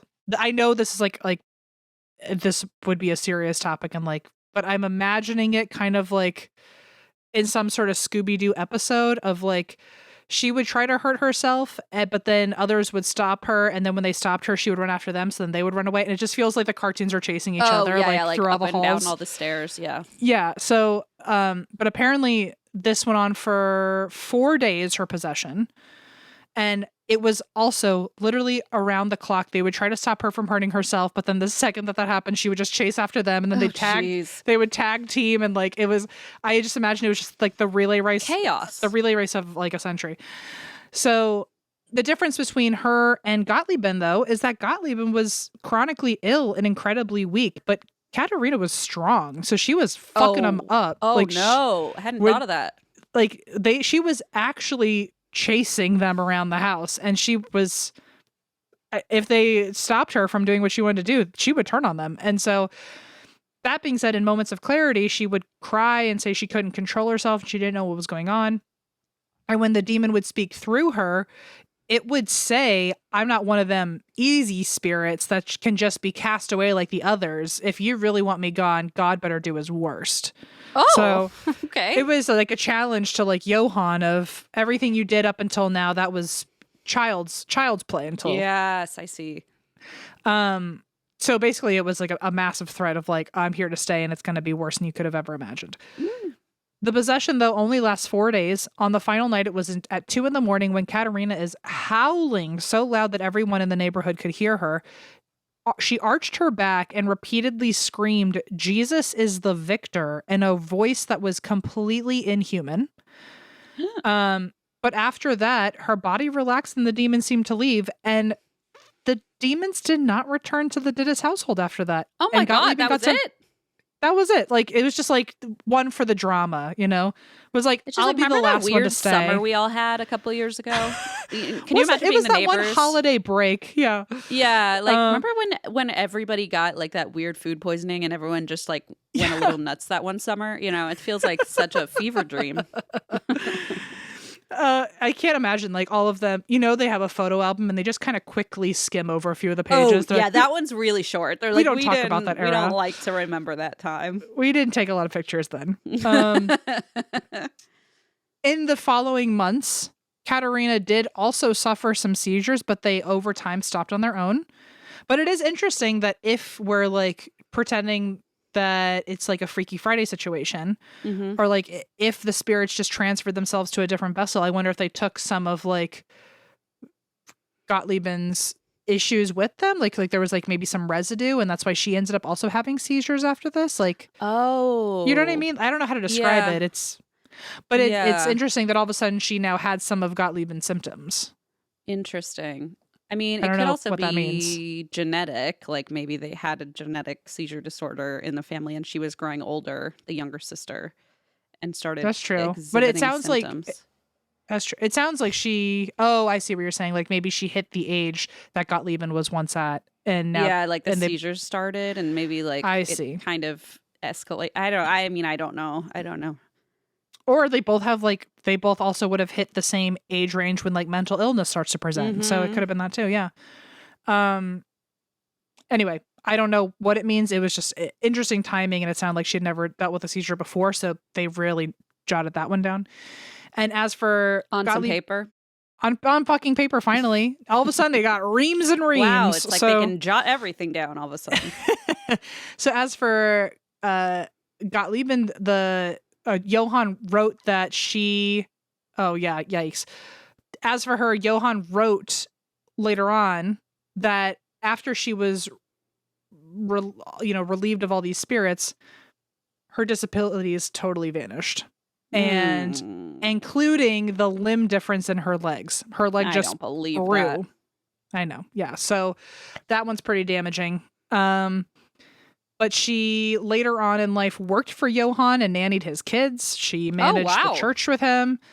And she became well loved and respected in the parish for her work specifically with disabled people and and children with disabilities. And I do want to mention that I'm worried that means she was encouraged to tell them to also pray for their illnesses to vanish. Oh yeah, true point. Because it happened to me. You know, I don't know what happened there, but hopefully it was more in the vein of like, oh, don't worry, just because you're different doesn't mean. Yeah, hopefully it was in like an actually endearing possessed by Satan advocacy thing. Yeah. But the entire ordeal, which Johann referred to as the fight, love that. Okay. The irony of it all is that he showed up in this town because he was supposed to foster community and get people excited about church again. And then he came in right at the time that he was performing constant near exorcisms. He's like, no, I don't think. Okay, all right, I'll step in. As all the cameras flash before him. Oh no, sorry. My acceptance speech. I don't know her. Who, me? So he actually ended up restoring quite a lot of enthusiasm for church and community because everyone was probably scared out of their fucking minds. Yeah. And church officials asked Johann to write a report of the fight, which he did, and he titled it An Account of Gottliebin Dittus' Illness. And the church didn't actually keep the report private. It kind of spread like wildfire. So different versions were getting made very quickly. New copies were getting made with different editions. And Johann didn't even keep his own copy of the report, which is that's so humble of him. He's so brave. Wow. He probably lost it just like the other one because they didn't have Post-it notes yet. Well, they never know what to do with fucking paper. He probably just threw it away. They don't even understand what it is practically. So he wrote a new version because he lost his first version. He's like, I guess because there weren't fucking save files. Xerox machines? There weren't external hard drives back then. So he's like, I guess I have to rewrite it if I want to reread it. So he wrote a new version. He only made 100 copies of it. All of them have gone missing since. What? And so the only version we have left of this story is one of Johann's friends published a biography about him. And in 1880, And in the biography, he mentions the exorcism of the Dittus siblings, and the exorcism is considered. And from that section of the biography is what we know about the exorcism. Oh, so wow. whatever gotten put into that book is what we know, and then maybe some like whatever has gotten spread throughout the years. But there's no official report anywhere anymore. Oh man, I want to find the original one, his story of it. You would think that the church would care the most about that one, because what makes this exorcism interesting is that it's one of the only historical accounts of an exorcism where the only tool they used was prayer. Oh, great point. There was no rituals. There was no like chanting. There was no holy water. It was just the power of prayer. So you would think a church would really want to know all the ins and outs of that one. But in the final 4-day climax of the 3-year possession, Johann wrote that the events were so traumatic that even if someone were to have asked him about it, he wouldn't have remembered most of it. Oh. And he also admits that he never once in any version or any copy or even in the biography, he never documented or wrote down certain parts of the possession that were so bothersome to him. Oh, wow. And he was afraid that they would be sensationalized even more than they already were. Interesting. That's like more intriguing than anything. I know. Mm-hmm. So because of that, we don't know what the information is, but we know that there will never be, and there never has been, a true, fully documented account of probably the most violent or more extreme moments of those possessions. Right, because even if we somehow found a copy, he didn't include it. Wow. Yeah, so the world will never know, and that's the exorcism of Gottliebin Dittus. That's the wildest thing. I can't believe I've never heard of that before. I know. I didn't. Name like that. I know. Well, I feel like I've looked up so many like exorcism stories, and when I look at a listicle, I'm like, oh, I've done that. Covered all these, yeah. Sometimes a new one sneaks in. Wow. I think it's always interesting to see like the seizure disorders coming up in these possession quote unquote stories. It's like an interesting It always seems to be seizures, doesn't it? It's the poor epilepsy community. I know, it's it's a little bit disheartening, but I guess back then, there was no. I get that there was no other real. You couldn't Google it. Like the doctors didn't know what was going on. It was a very religious time. Like I get how the environment around you would create. You must have thought you knew what the answers were. And watching someone have a seizure is a very scary thing. You know what I mean? Yeah. Especially if you don't understand what it is. And I imagine, I don't have this experience, but I imagine not knowing what a seizure is and having one yourself would be also incredibly scary. So the only time I've ever seen someone have a seizure, thank God, it was with someone who also has seizures. So they like knew what to do. I was like... Not my story. I don't even, I had this, oh God, we'll talk about another day off camera, but wow, I had a friend who, we'll get there. I have one friend who has epilepsy, and somehow we've known each other since childhood. Somehow I have missed every single seizure. I've never seen it. So, really? Yeah. I always happened to be the person in line when the person in front of me had a seizure. It happened like probably that happened to me at Busch Gardens. Times. Oh, yeah. What's going on there? Interesting. I don't know. But it was like in a crowd, and I was really young. I didn't even know until I heard later. Oh, I always caught them, and I had to hold. They'd be like, hold their armpits, hold their armpits. Oh, it happened to me all the time. I think the reason is because alphabetically, I was probably like right behind that person when we did any sort of like activity or public thing. But I see. There were like multiple times where I was just like, like holding, and they're like, hold her under the armpits, and I was like, so you were just very familiar with her armpits. You were just girl, I got you. Me and your armpits, we know each other pretty well these days. You stand right here just in case. Yeah, don't worry. If there's ever a trust fall exercise, you know that we're going to team up. Yeah, it was scary. I remember being like, the first time it happened, I was so afraid because I like didn't know what was going on, you know? Yeah. Anyway, okay, so let's get into my story this week. This is a doozy. It's one of those stories that's like very widespread, but I really didn't know much about it. It's the disappearance of Molly Bish. Bish. Yeah, it's one of those that always rang a bell, but then didn't quite hit home. And okay, there's some weird synchronicities and things in this story that are like mind-boggling. So let's get into it. So I'm going to tell you a little bit about Molly Bish, and just listen for the weird facts, like the synchronicities and stuff. Yeah. So we're in June of 2000, and Molly is 16 years old. She has worked all winter toward her dream job, which is becoming a lifeguard. And she had always wanted to be a lifeguard at Cummins Pond, which is a wooded recreation area at a small man-made pond just outside of Warren, Massachusetts. So for 3 years, Molly's older brother, John, had been the lifeguard at Cummins Pond, and she was like itching to take over. So when she turned 16 in 2000, she was finally ready to be the lifeguard. It's like one of those teen jobs that, you know, are made for some kids.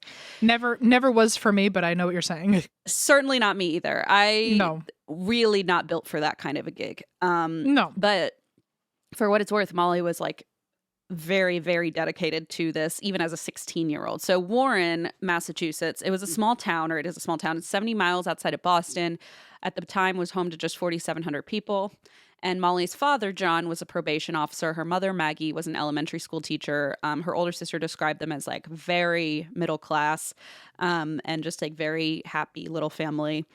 John had grown up in Warren, and when he and Maggie got married and wanted to raise children, they decided to move from Detroit back to, and this is kind of some dark irony, back to Warren because it was such a small, safe town. And he said, you know, if we're going to raise kids, we want to go somewhere like safe and quiet and not the busy streets of Detroit, you know.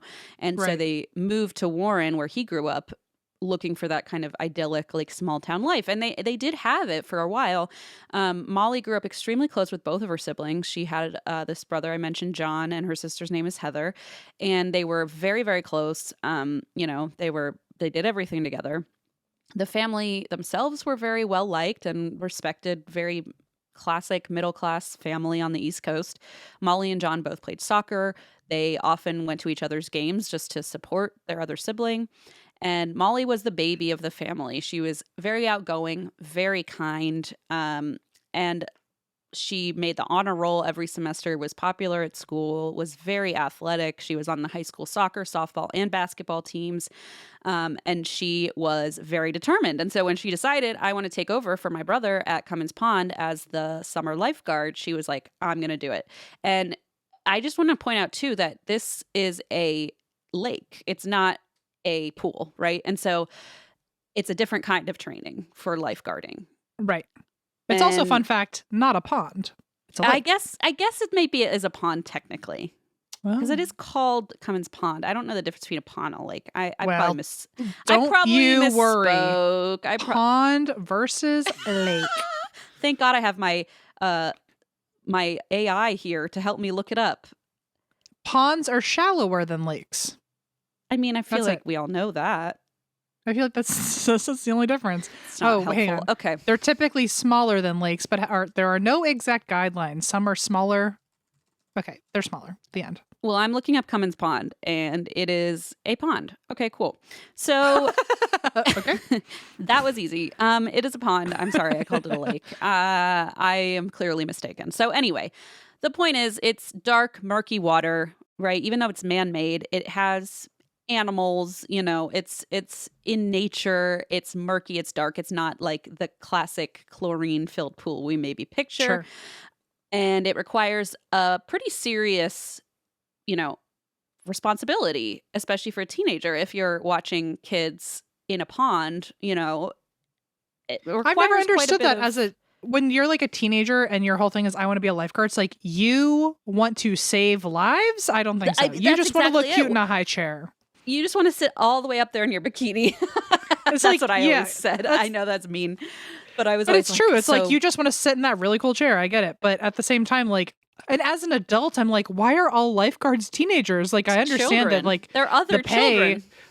Yeah, it's like a little baby's gonna save me. Oh my God, I'm so scared. A high schooler, the people who think I look weird, they're gonna save me.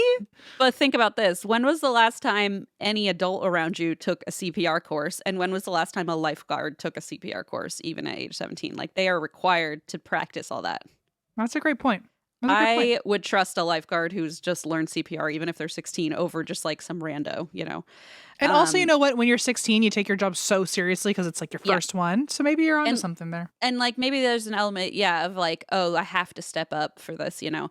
And you know, kids are kind of like, oh, they'll just jump right in and act fast, you know. I don't know. I think they are on their toes a lot of the time. Right? Yeah. So, you know, anyway, so point being, she was very determined to become a lifeguard at the pond. And like I said, there's dangers to a pond versus a pool. And so she had to prepare for the role. She had to study basically all winter to like prep for this role. And John taught her the operational side of things, which required using a radio. And essentially what you would do is every morning the lifeguard would drive to the police station, pick up a radio, and take it with them to their job. Because this was like 2000, even though some people did have cell phones, most kids didn't, or most teenagers didn't. And this area didn't have good cell service anyway. So if you were going to be working at the lake as a lifeguard, you were picking up a radio on the way in from the police station, which you then dropped off at the end of the day. So you had direct access if you needed to call for an ambulance or EMTs, something like that. So I give you all that to tell you about a really bad day in late June. It was finally time for Molly to take over, and she had worked 7 days so far at the pond, and this was her 8th day at work. It was June 27th. And that morning, Maggie, her mother, woke Molly up with some terrible news. Apparently, a girl on Molly's soccer team was riding her bike to work that morning and was hit by a car and was in critical condition in the hospital. Oh, shit. Yeah, and Molly was very, as far as her sister has explained. Oh, by the way, Sarah Turney did such a good episode on about this case and interviewed Heather, the older sister, and like really did an awesome job. So if you want to hear Heather, you know, describing this for herself, listen to Voices for Justice. Anyway, so Heather describes Molly as very empathetic and sensitive, and so when she found out her friend was in the hospital, she just she took it really hard, you know. And so her mom had even like climbed into bed to tell her, because she was like, this is going to be really hard for her to hear. And so her mom said, you know, we can call the day off, we can call work off, it's okay, they'll understand. We can go to the hospital and check on your friend if you want to visit. And she said, no, you know, this job, I take this seriously. She wanted to go into work despite her friend being in this critical condition, said, I'll visit her later. I should do my job. And that's the kind of girl she was. She was just like very responsible, you know?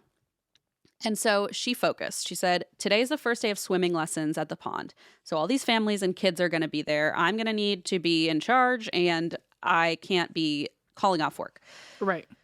So Molly was learning to drive. So her mom says, all right, fine. You know, if we're not going to go to the hospital and you want to go to work, I understand. I'll drive you, because Molly was still learning to drive, and she had a learner's permit, but she could drive, but her mom, an adult, had to be in the car. She's so rattled from the...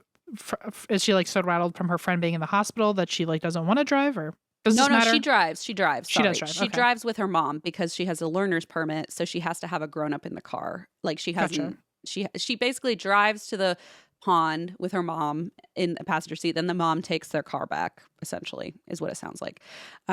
Because you know, remember those days of you wanted to practice driving whenever you could.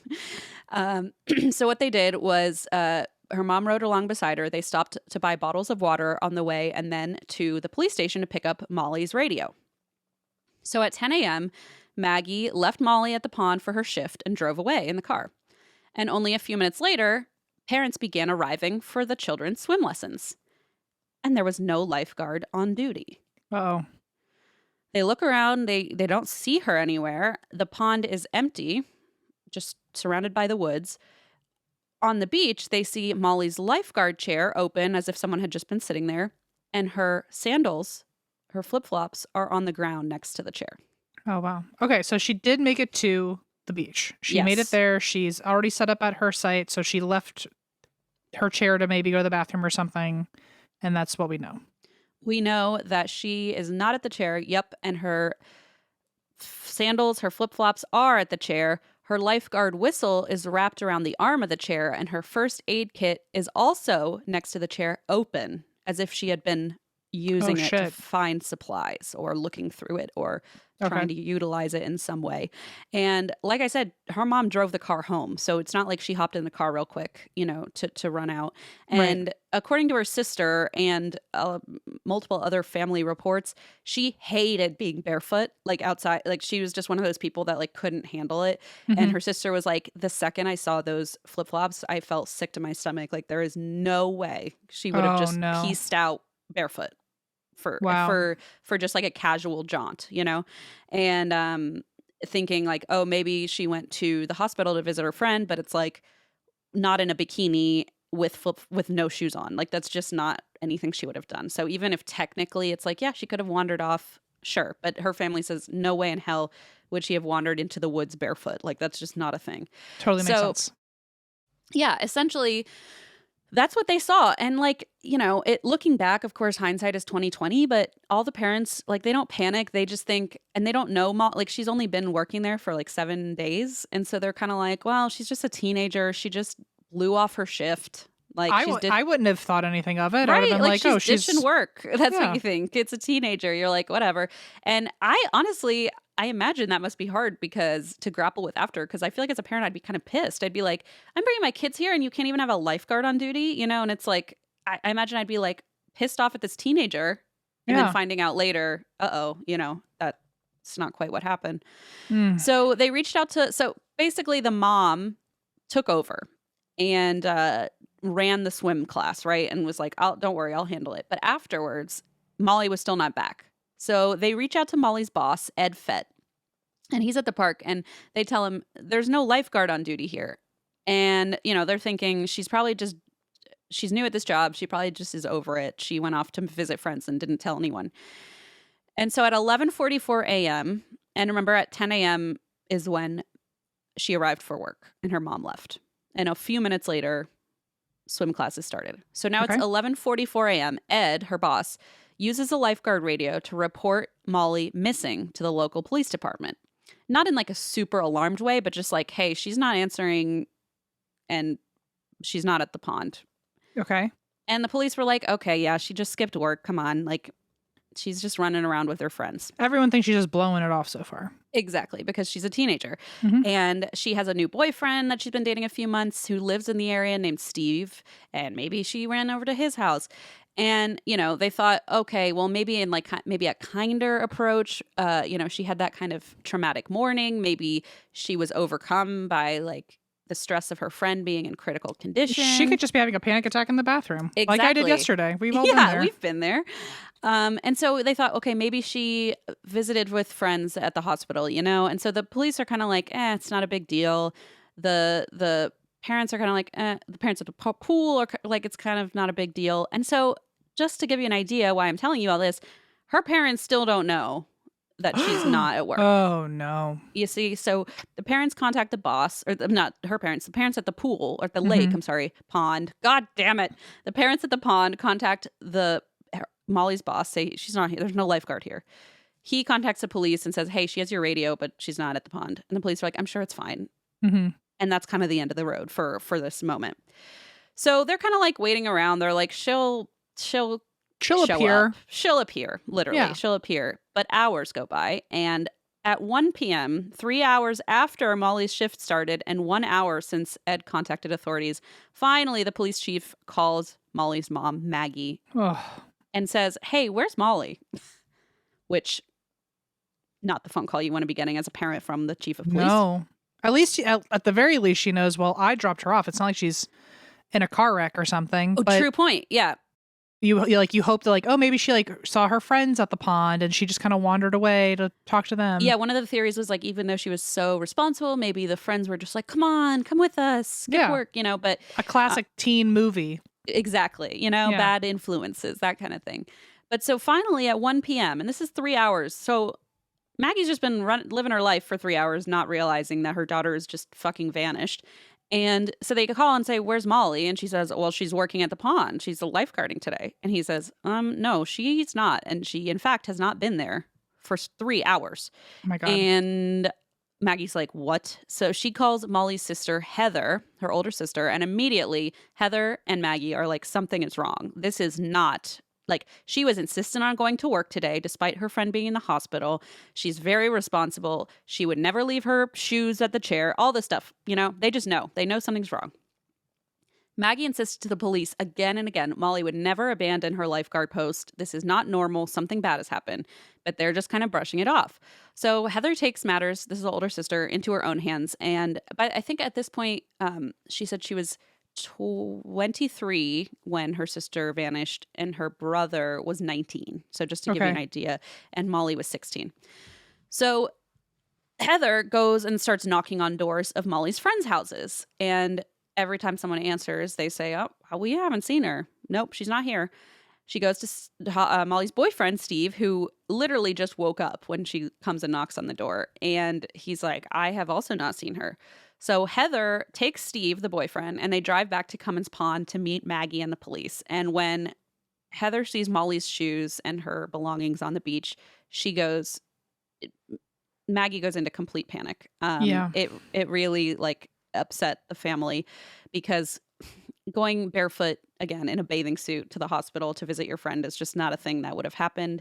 Mm-hmm. So finally, with the kind of distress that they're seeing, the police are like, oh shit, okay, maybe something is wrong. And they suggest a tragic possibility that perhaps Molly has drowned in the lake. I hadn't even thought about that. I know. And so, you know, Maggie said, no way in hell. She's a strong swimmer. But, you know, I mean, it's a fair thing to look into because even skilled swimmers can feel confident, and then with nobody around in a pond, you know, that has dark water, it has shifting banks, it has debris, you know, things like that, it could have incapacitated her in some way. And so their theory is maybe she drowned, and her parents are like, you know, I don't think so. But the police are like, well, this seems like a viable possibility. Yeah. So the Warren Police Department calls in the Massachusetts State Police, and the beach just gets swarmed with local state police from different departments, Warren Fire Department, and Molly's brother John also arrived on scene, and this is really sad. He ran onto the scene, dove into the water, and was looking for Molly, knowing, as he described later, that if he found her, she would be dead, but looking through the pond for her. And he only stopped when they physically had to restrain him from going back in the water because he was just, until, you know, his lungs gave out, essentially, was trying to find her. And being the older brother, you know, he was just desperate to find her. And so they had to hold him back so that they could conduct an actual, you know, professional search. And so the police deployed divers and boats to systematically search the pond for Molly's body. But Heather and John, they were like, there's no way she's in the water. She's too strong a swimmer. So the search continued after dark. They looked through the woods surrounding the pond, through all the water, and there was no sign of Heather. There was no sign of Molly. And Heather said she was waiting for someone to just walk out of the woods, like holding Molly's hand and saying, you know, oh, found her, and just like that relief. They were just waiting for that and for the terror to be gone. But eventually it got too dark. The search party was forced to abandon the search until morning, and the family was left without any answers. So there was a main trail from the beach that went to the woods, but it also forked to another path that led into a cemetery. Oh, wow. And when they're looking at this scene, they're thinking, okay, you know, Molly's very strong. She's athletic. She wouldn't be the type to go quickly or quietly unless she was somehow either threatened or incapacitated. So one of the theories was that perhaps the family kind of was trying to theorize what happened. Perhaps someone approached Molly faking an injury, and that's why she had opened the first aid kit. Like a Ted Bundy thing. Exactly. And almost, let her guard down. And the moment she was, you know, distracted looking through her supply kit, her first aid kit for supplies, that maybe that's when they attacked and overpowered her. Another thought is like, if somebody has a gun, like, it's not that hard to convince you to come with me if you have a gun or a knife or some sort of weapon, especially a teenage girl who's scared and alone. And so, you know, in any way, it just painted a very scary picture to the family that somebody had taken her, is what they believed. Right. So now that they began to suspect a kidnapping instead of a drowning, the police suddenly faced this new problem, which is that, of course, the entire crime scene has been contaminated, right? Because the parents had sat in the chair when there was no lifeguard, and everybody had like looked through the stuff, and people were just walking with up all and the down evidence. the beach. Yeah. And also, it's like if I were her mom and her sister who were like fighting for someone to just listen to me earlier, I would be so fucking livid that like we wasted all that time. I know. And I so can't even imagine. if you listen to the Voices for Justice episode, Heather talks a lot about like how much distrust she has now just because of the way that she's been like betrayed, by authorities and that kind of thing, and just like the frustration of never getting clear answers, never, and I think that tends to be part of most of these cases where it's like you just hit dead end after dead end and you're not getting answers and you're more desperate than anyone, but like you have to wait for the police to handle it. Yeah. And so, you can understand why people take matters into their own hands and start looking themselves and start, doing grassroots stuff for that reason. But so, yeah, essentially the whole crime scene had been contaminated at this point. The first aid kit had been touched, Molly's shoes, her whistle, her chair, fingerprints, DNA on everything, footprints covered any path into the forest where they were looking for her. And so, any leads may have been destroyed by that point. And when the search recommenced at dawn, suddenly it was like with this renewed effort. And many of the officers in the local police station knew Molly's father, John, because he was a probation officer. And so, they were like, oh shit, John's daughter's missing. Okay, we'll get in on it. And so this search takes over like this whole new level, and they're deploying helicopters with infrared imaging, like looking for, any sign of life down below. They have mounted officers on horseback searching the forest for he Molly. Called in every favor he had. Like every... I know, right? Oh my God. Yeah, you'd have to at that point. Yeah, what else it's can like you whatever do? it takes. Oh my God, I can't imagine the desperation. And the fact that even with those connections, they still were like frustrated and not getting anywhere. I mean, yeah. So people, this is a small community. People knew the family. And so these citizen search parties started forming. They were trying to look for every remote possible spot where they could find Molly in this like vast woodland. Meanwhile, investigators told the Bishes that they believed Molly was abducted. And like, imagine that moment when the police are like, yeah, this is not an accident. She's a victim of a crime. That's what we think. And somebody's taken your daughter away. It's like, well, it's like it was already the worst case scenario. And now all of a sudden it's like, oh, I didn't know it could get worse. Now it's worse. And now it's like the police are like, yep, stamp of approval on that theory. It's like, shit, like you're hoping, someone will say, no. That's, I'm sure it's not that. It's not the worst fear you have. Like you were just hoping she was just hurt somewhere and you just couldn't hear her. Like that's exactly. Oh my God. And so, with all this going on, these search efforts, police turn to the family and say, hey, we think she's been abducted. And just this like deep-seated terror. And Maggie especially has this moment, this flashback to the day before her daughter went missing. So this would have been her 7th day of work.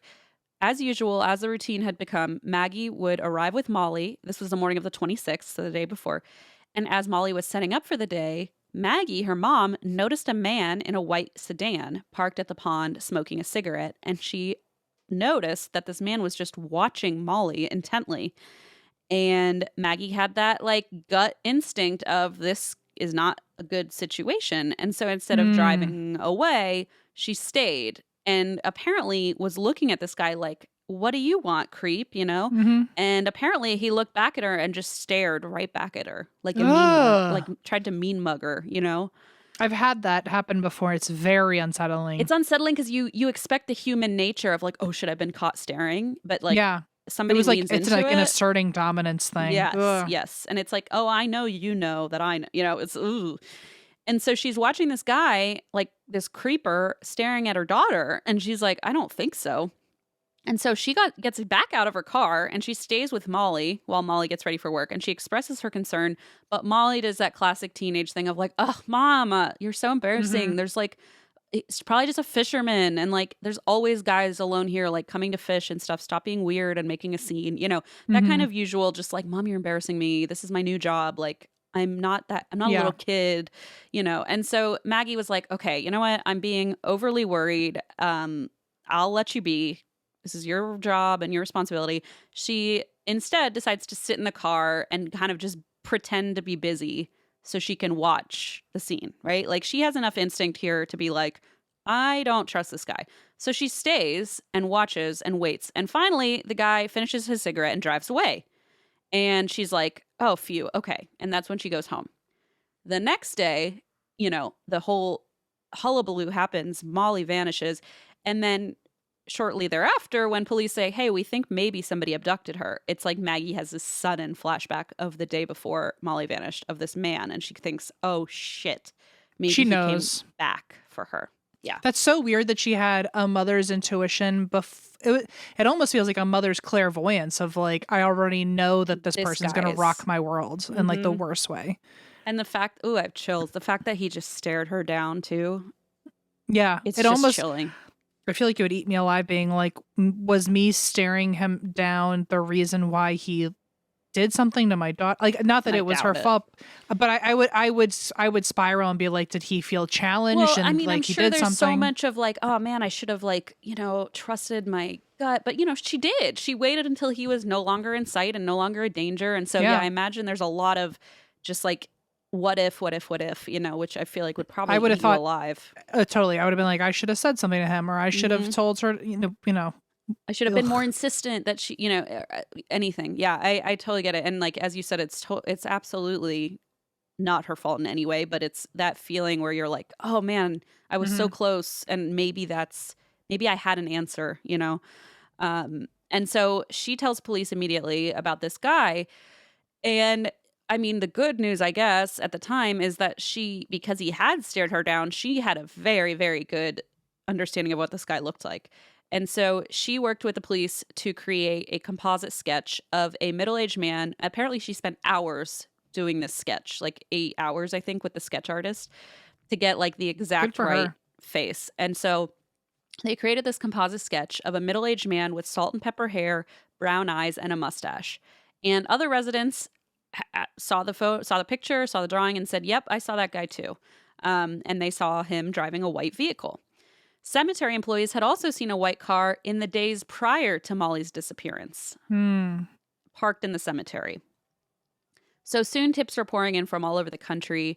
Investigators are following every lead, but like it's gotten to the point almost, Molly's father actually said, it's almost as if we had too many suspects. Like they're looking at all the sex offenders in the area. They're looking at anybody who might have known her. It's just the sea of people. And the composite sketch was like vague enough that it looked like quite a few people. And one investigator said, oh, people are trying to like make people they know fit the composite sketch because they don't trust them, but there's not even a resemblance. So it's just a waste of time. Right. And they're investigating all the white vehicles registered in the area and getting nowhere. And it's at this point police investigate Molly's boyfriend, Steve, and they'd only been together a few months. And that day, strangely, he had a cut lip and his eyebrow ring was missing.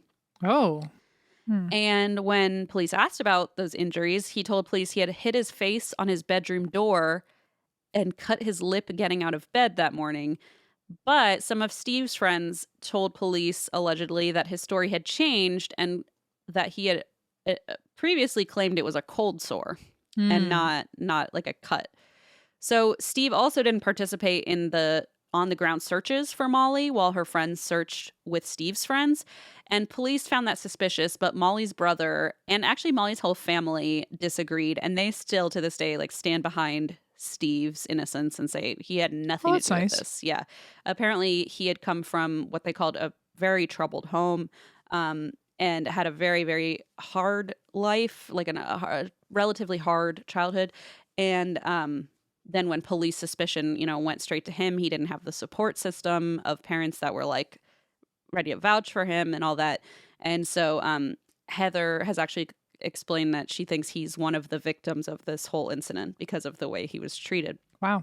And he actually ended up dying a few years later in a car crash at a really young age. So wow. Either way, just to give you the kind of clear here, Steve has never been considered a suspect. He was with the family for several hours the day Molly went missing. John was like, I don't think this guy killed Molly, hid her body, went back to bed for an hour, rode back to the scene of the crime with Molly's sister, acted unassuming around the whole family. He took a polygraph test. He passed the polygraph test. There's just no evidence that he was involved. So police then look into Molly's boss, Ed Fett, whose fingerprints were on Molly's first aid kit, but he said he had gone to get her radio, her police radio, when he first reported Molly missing, and that's why his fingerprints were on her first aid kit. That morning, so this is another weird like hitch in the story that just kind of makes you like tilt your head a little bit. The morning that Molly disappeared, Ed Fett, her boss, ran into Molly's brother John at the hardware store. Or I guess I should say it the other way. Molly's brother John ran into Ed Fett, and that was his old boss, right? Because like he was the right, because he used to be a lifeguard there. Yeah. Yeah, and so they ran into each other at the hardware store, and because it's Molly's brother saying, "Oh, I saw him at the hardware store this morning," they're like pretty sure this is a solid alibi or solid lead. And it was just a little strange because apparently John saw Ed Fett buying rope and duct tape, which, could be for a number of things, but is also like just a little odd. It's interesting to note, given the circumstances. Given the circumstances, exactly. And Ed had already known that Molly wasn't at work that day, but didn't mention it to John when he ran into him at the hardware store. And some people are like, why wouldn't he say, hey, your sister's not at work? But then some people are like, well, maybe it just didn't even occur to him. Like, he thought she was out with friends and was like, I'm not going to bother her brother with this. Like, right. Maybe he was expecting her to be back by the time he returned to the pond. Who knows? But either way, it's just it's something to note. You know what I mean? And I can also see someone just like forgetting in the moment that they're even related. Just being like, right, oh, exactly. And just like not even thinking to say it. I will say also that apparently later on, Ed Fett was completely unrelated, but was charged with like some sexual assault stuff or sexual. Oh, shit. I don't know the details of that, but apparently he's like not a great guy in a number of other ways. So, I don't know whether this is anything suspicious or not, but it's just part of the story. And John himself, was not considered a suspect. He I mean, the way that he was like fighting tooth and nail to like get into the water to go find his sister. Yeah, exactly. Very good point. And he had a solid alibi. And I also want to clarify real quick. Sorry, his name is John Jr. and his dad is John Sr. So if I say John, I'll try to clarify which one I'm speaking about. But this is John Jr. Yeah, this the brother. And then of course they're thinking, oh shit, like, her dad's a probation officer. Maybe someone had a vendetta, and like had resentment and took it out on his daughter. But everyone that John worked with closely basically spoke positively of John. Nobody seemed to have issues with him as a probation officer. Nobody seemed to have like a vendetta or a grudge against him.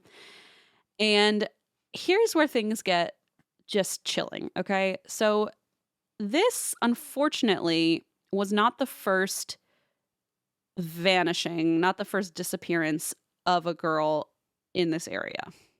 So 7 years prior, a girl named Holly Pranian, she was 10 years old. So she disappeared from Sturbridge, which is only a few miles away from Warren. So what happened back then, and it's also slightly confusing because it's Holly and Molly, right? Their names rhyme. So Holly had been staying with her grandparents in 1993. She's 10 years old. She walked down the street with her brother to see some puppies because the neighbors had just gotten some new puppy, or had the dogs had some puppies. Pretty soon, her brother came back home. He's 5, and he says, "Oh, Holly told me to go home." Oh. And her dad says, "Well, where is she?" I mean, this is within like less than an hour. Like, they go down to see these puppies. The brother comes back without Holly, and he's only 5, so he can't really express much, but he says, "Oh, she told me to go home." And he's like, "Well, where is she?" And they found her shoe but she was gone. Oh my God. Horrible. So do we think like she protected him and said, like, get out of here? That's one of the theories, is that she knew something was wrong and sent him home. Mm-hmm. Or the other theory is just they're siblings and she's like, you're annoying me, go home. I want to see the puppies, you know? So there's just no way to know because he's 5 years old. He's like, I don't know. She told me to go home and now she's gone. And so it just was unclear. But like I said, police found her shoes on the ground beside the road, which was like really startling. And interestingly, Molly, who was like living in a nearby town, right, was the same age. So essentially now, you know, Molly's gone missing at age 16, but 7 years prior, they're both like 9 or 10 years old. They're both the same age. And at Molly's church, the pastor says something like, hey, let's all pray for this family. You know, they're going through this missing child. And so one of the things suggested for the congregation to do is to write letters of support to the family. And so fast forward 7 years and Molly's disappearance is all over the news. Holly's parents come forward and they have a letter from Molly from 7 years ago that she had written to Holly's family saying, we're the same age. And, you know, it's just like the sweetest, like little 10-year-old writing this letter. And the family had kept it for all those years and knew who this was. They were like, she wrote us a letter when our daughter disappeared and now she's missing. And it was just such a strange, like, that's so weird, coincidence and synchronicity, and just very strange, very, very strange. So when Molly went missing, like I said, Holly's family found this letter and they actually went to the Bish's house. They visited and said, look what we have. Like, we have the letter she wrote to us. And, you know, the full transcript of the letter is online, but some of it read, I am very sorry. I wish I could make it up to you. Holly is a very pretty girl. She is almost as tall as me. I wish I knew Holly. I hope they found her. And just like the sweetest, like little kid letter, you know? Yeah. And she had actually also included a picture of her family in the letter and said, I'm the one sitting on my mom's lap in this picture, you know? And so they still had all that. And 7 years later, you know, they're like, oh my God, now we're coming to comfort you about your weird daughter. Thing to commiserate with each other on. I know. And the last thing you'd want to commiserate about. I know, but at least they like have been through it. Like, at least they know what you're going through. It's just still terrible. Yeah. And so speaking of Holly, tragically, her remains were discovered in the woods by hunters pretty close to the road where she had been abducted. And her abductor and murderer was never found. And so people are now wondering, oh my God, is this the same person? Were we just like lulled into a false sense of security over the past 7 years, but this guy's been lurking and like waiting for another victim, you know? Both girls were blonde, blue-eyed, abducted in rural settings. Similar in a lot of ways. They were the same age, you know, by birth, but of course different ages when they were abducted. And police did consider this, but of course they also loved the theory that perhaps she had just run away, you know, because that's what you do. You take your shoes off and leave in a bathing suit for no reason.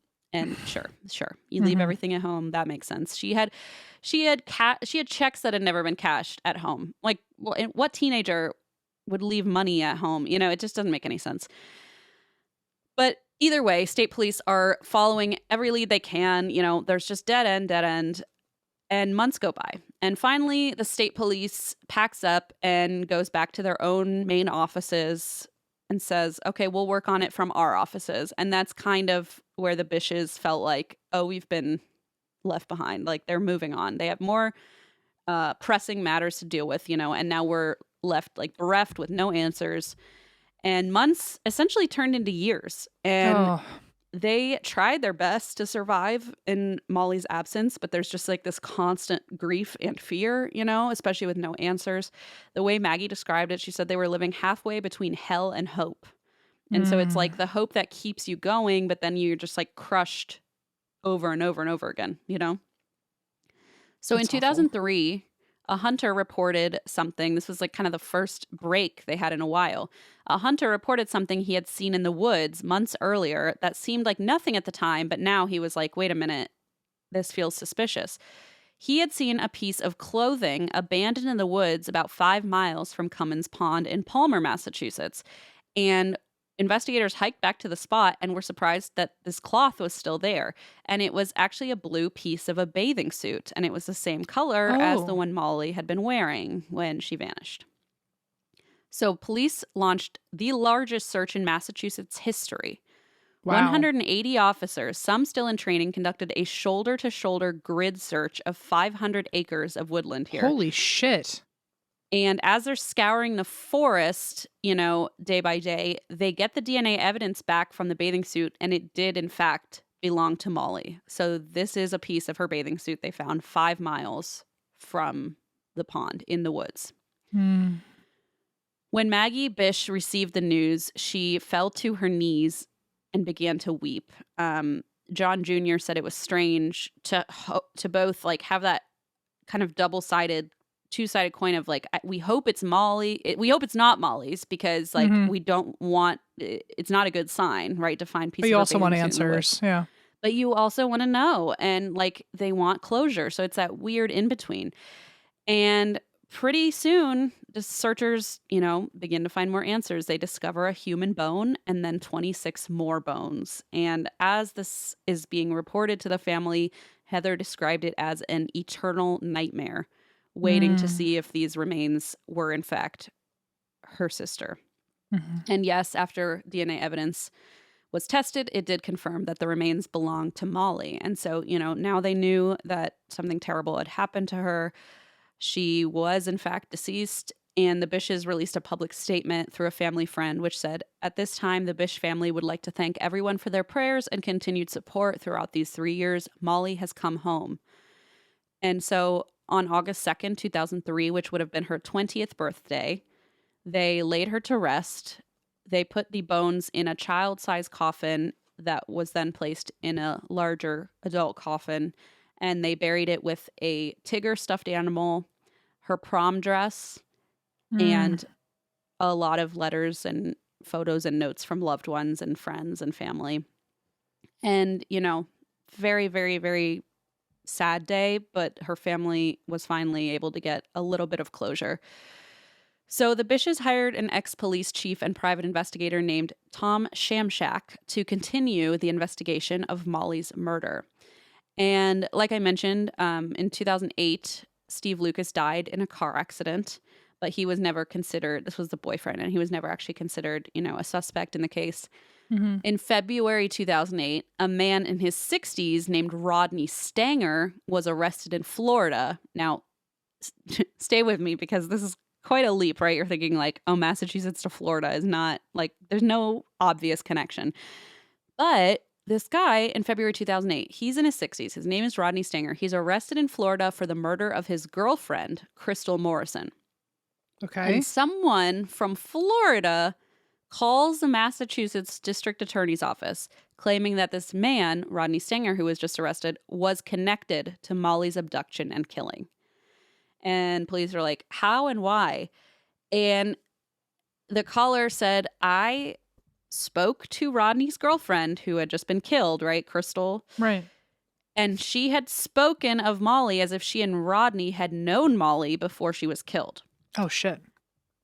Fun fact, Rodney was a local fisherman and hunter who lived near Warren for 20 years until he moved to Florida a year after Molly vanished. Funny how that works. Yeah, he also didn't own a white car, but guess what? His brother sure did. And was it registered in the area? Absolutely. So Rodney's 2 ex-wives, as well as the sister of his murdered girlfriend, reported many years of violent and abusive behavior from Rodney. Rodney denied any involvement in Molly's or Holly's cases because now they're thinking, oh my God, maybe we've got the guy who did both, right? Yeah. But he pleaded guilty to second-degree murder in Crystal's killing after he was deemed incompetent by mental health professionals and hospitalized in a mental health facility. He was ultimately sentenced to 25 years in prison in 2010.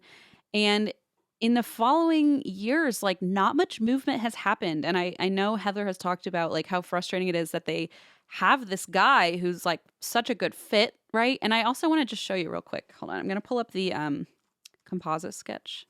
I love when you send me a sketch. I know. I got to send you a sketch. It's like, talk about like very hyper realistic. You know how some sketches you're kind of like, it looks wonky. You know, this is like a portrait of this person. So here's a sketch, very specific. Oh, wow. I was not imagining that's what he looked like. Okay. I know. Yeah. Do you want to describe him? He's kind of like a burlier He's kind of dude. Giving like Italian Luigi kind of like a. Yeah, he has the mustache. Like he looks like he's either like Italian or like maybe like Latino. Like Hispanic, perhaps. Yeah. That's kind of the vibe that they felt was, yeah, they said like dark hair, dark features, you know, thick mustache, middle-aged. It's a pretty damn good sketch of somebody. Like you're going, in my mind, when I think of a sketch, I still think of like kind of a circle nose. Yeah, I'm like, I feel like, yeah, like I don't know how like you can't. This is so good at this. This is unmistakable. This is like it's like a portrait really of person. Someone. Yeah, yeah. And so one of the wild parts that Heather talks about, the frustrations, is that this guy had lived in a trailer in Florida, and police had not done a thorough search of this trailer.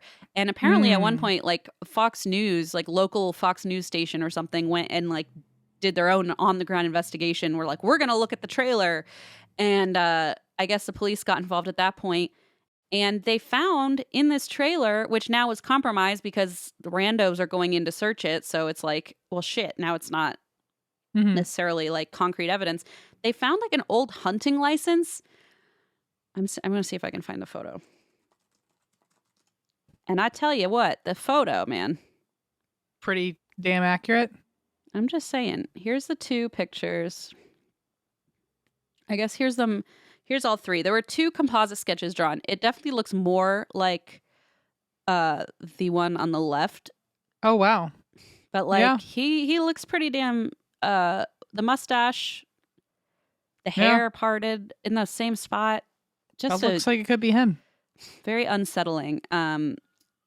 And so, you know, they find this picture and Heather's like, oh my God, how did the police miss that?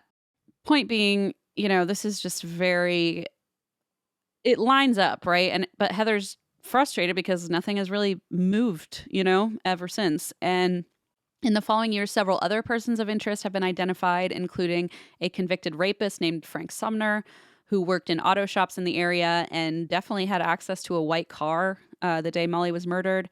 Frank died in 2016, but investigators like hope that if he was involved, it'll be revealed among like all the physical evidence they still have in custody, that they're hoping, you know, advancing technology will be able to like put more clarity on some of these pieces.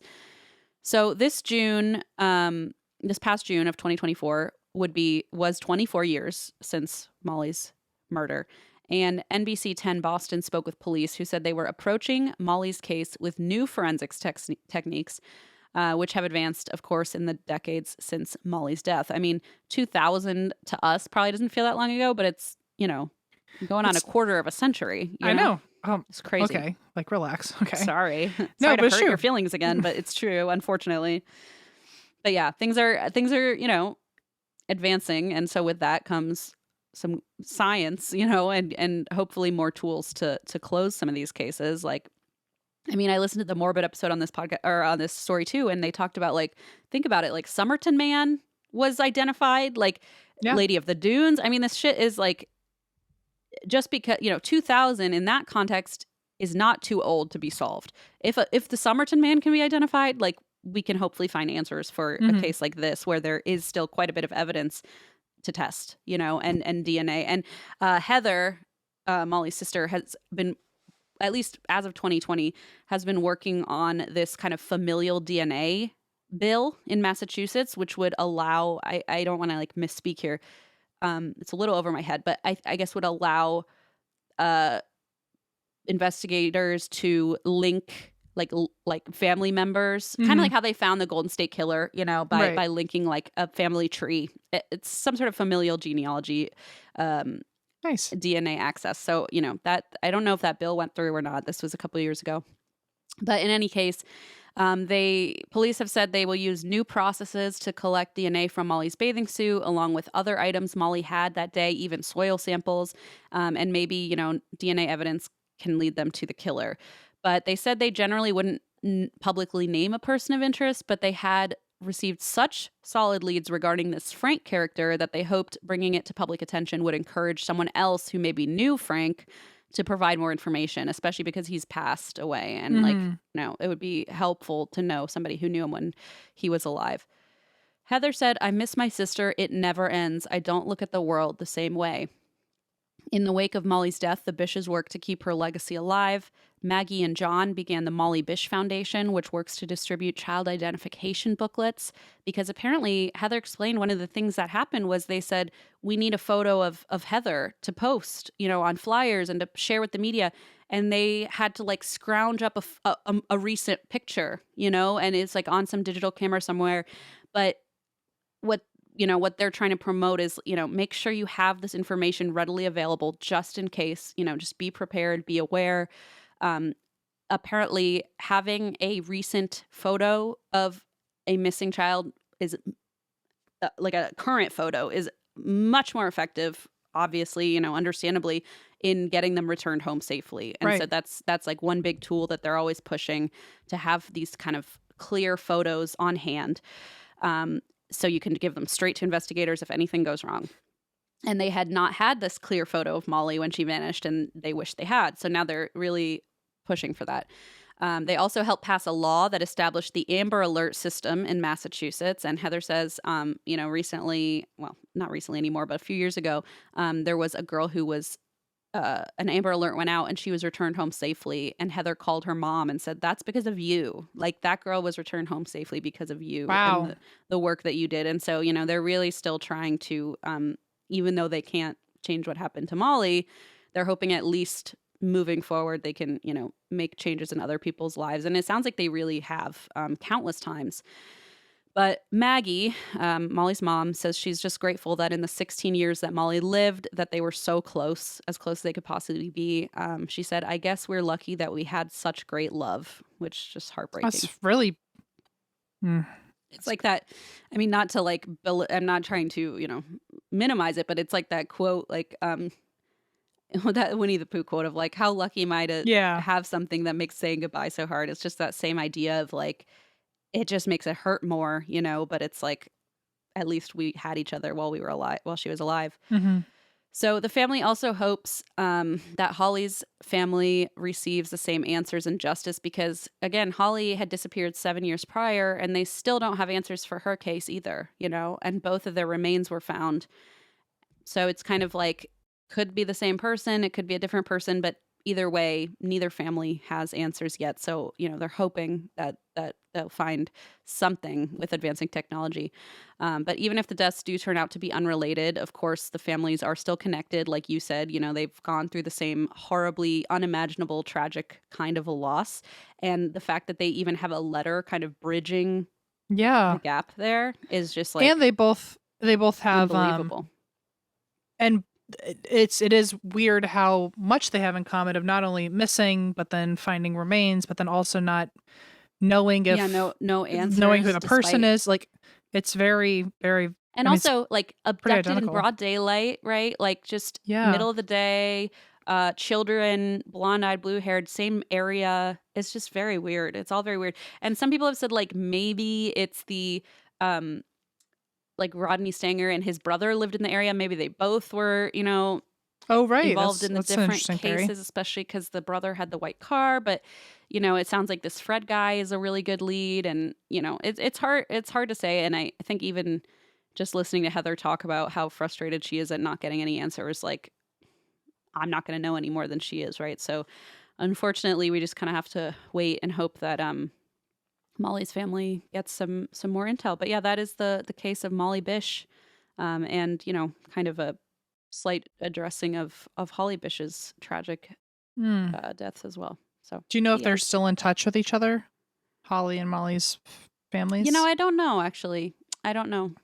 I don't know if that's like a thing that you keep in touch with about, or like, I mean, probably about that specifically, but I wonder if you like stay close or you almost reminds you too much. Yeah. I wonder too. I mean, I don't know. I heard Heather talk about, there's something about Sarah Turney is just like such a good podcaster. She did such a good, like thorough, like she didn't even speak. Whenever Heather was speaking, she just like, I don't know. She just does such a good job with the episode. But Heather talked about how she and her brother are still pretty close. Like the family's still pretty close. Of course, they're like deeply traumatized. Apparently, Molly's dad had a stroke, a pretty big, massive stroke in recent years. And she said, despite it being like this medical, trauma, he almost gained peace out of it. Like the way she described it was like he had been carrying the burden of his daughter being missing, and he's the one working in law enforcement, and like he's the one who feels responsible. And she said after the stroke, he kind of just like settled a bit and is content now, and like just wants to spend time with his family and sit and drink his coffee, and so she said so Heather said she's kind of taken on the mantle of like championing for Molly and trying to find answers. And she's on TikTok as well, so go give her a follow. I want to make sure I get the right name. Heather K. Bish is her name. So, worth a follow to kind of keep in touch and keep up to date. But that's the case. Wow. Yeah, a lot of synchronicities. You're right there. Mm-hmm. Wow. Mm-hmm. Well, I like to think that I hope it's in our lifetime, but there will be a technology as powerful as like processing DNA. I know that we can't even picture. I always think that. I'm always like, what's the thing? We wouldn't have even known about DNA. We wouldn't have even been able to consider that. I always wonder what the next thing is and how obvious it's going to be. Like how much of it is just strewn somewhere and we just leave it to linger and don't even care about it right now. One theory I have is like maybe we'll be able to tell who's been where. Like maybe you leave some sort of an imprint, like an or even on your phone. I mean, with like tracking. Oh, that too. Yeah, that kind of technology definitely. I recently got on mob TikTok. Oh, or mafia TikTok, and they were asked like, "Oh, is the mafia still a thing?" Like, you never really hear about like the mafia after people, right? And they said it's still like that, but they don't. At least some of the families like they just don't kill anymore. And he was like, we literally can't. There's cameras everywhere. Like, right. We try. It's so weird that even the mafia is like, I don't know. Like, I guess we just got to quit. I don't know. There's no other option. That's just so wild to think about. It's so weird that like cameras are what stopped the mafia. Because if you ask people tens of years ago, it'd be like, when is the mafia going to end? No one would have thought. Like, what's the biggest hurdle? Yeah. Security cameras. Yeah. Yeah. Anyway, I wonder what the next thing will be where like, where criminals are just leaving it all over the place right now and don't even notice it's a problem. Oh God, I hope something. Well, anyway, great story, Christine. Well, thank you. And same to you. And sorry again for bumming everyone out and having a weird like identity crisis about it in the middle of the episode for some reason. Well, that seems to be your weekly routine. So you're like, we'll be back at it again. If people are still listening after this long, they know what's coming. You know what's going to happen next week. Christine's going to have another identity crisis halfway through. What do we? You know what we should do? We should talk more about Gullah Island over at Yappy Hour, whatever we're calling it. Let's go to Yappy Hour because I need it. Okay, so long. Farewell to you, my friend. Oh, I thought we were singing The Sound of Music. Sorry, you sang Paw Patrol, and now this time I'm singing. Okay. Yeah. So long, farewell, auf Wiedersehen, good night. Goodbye. And that's why we drink.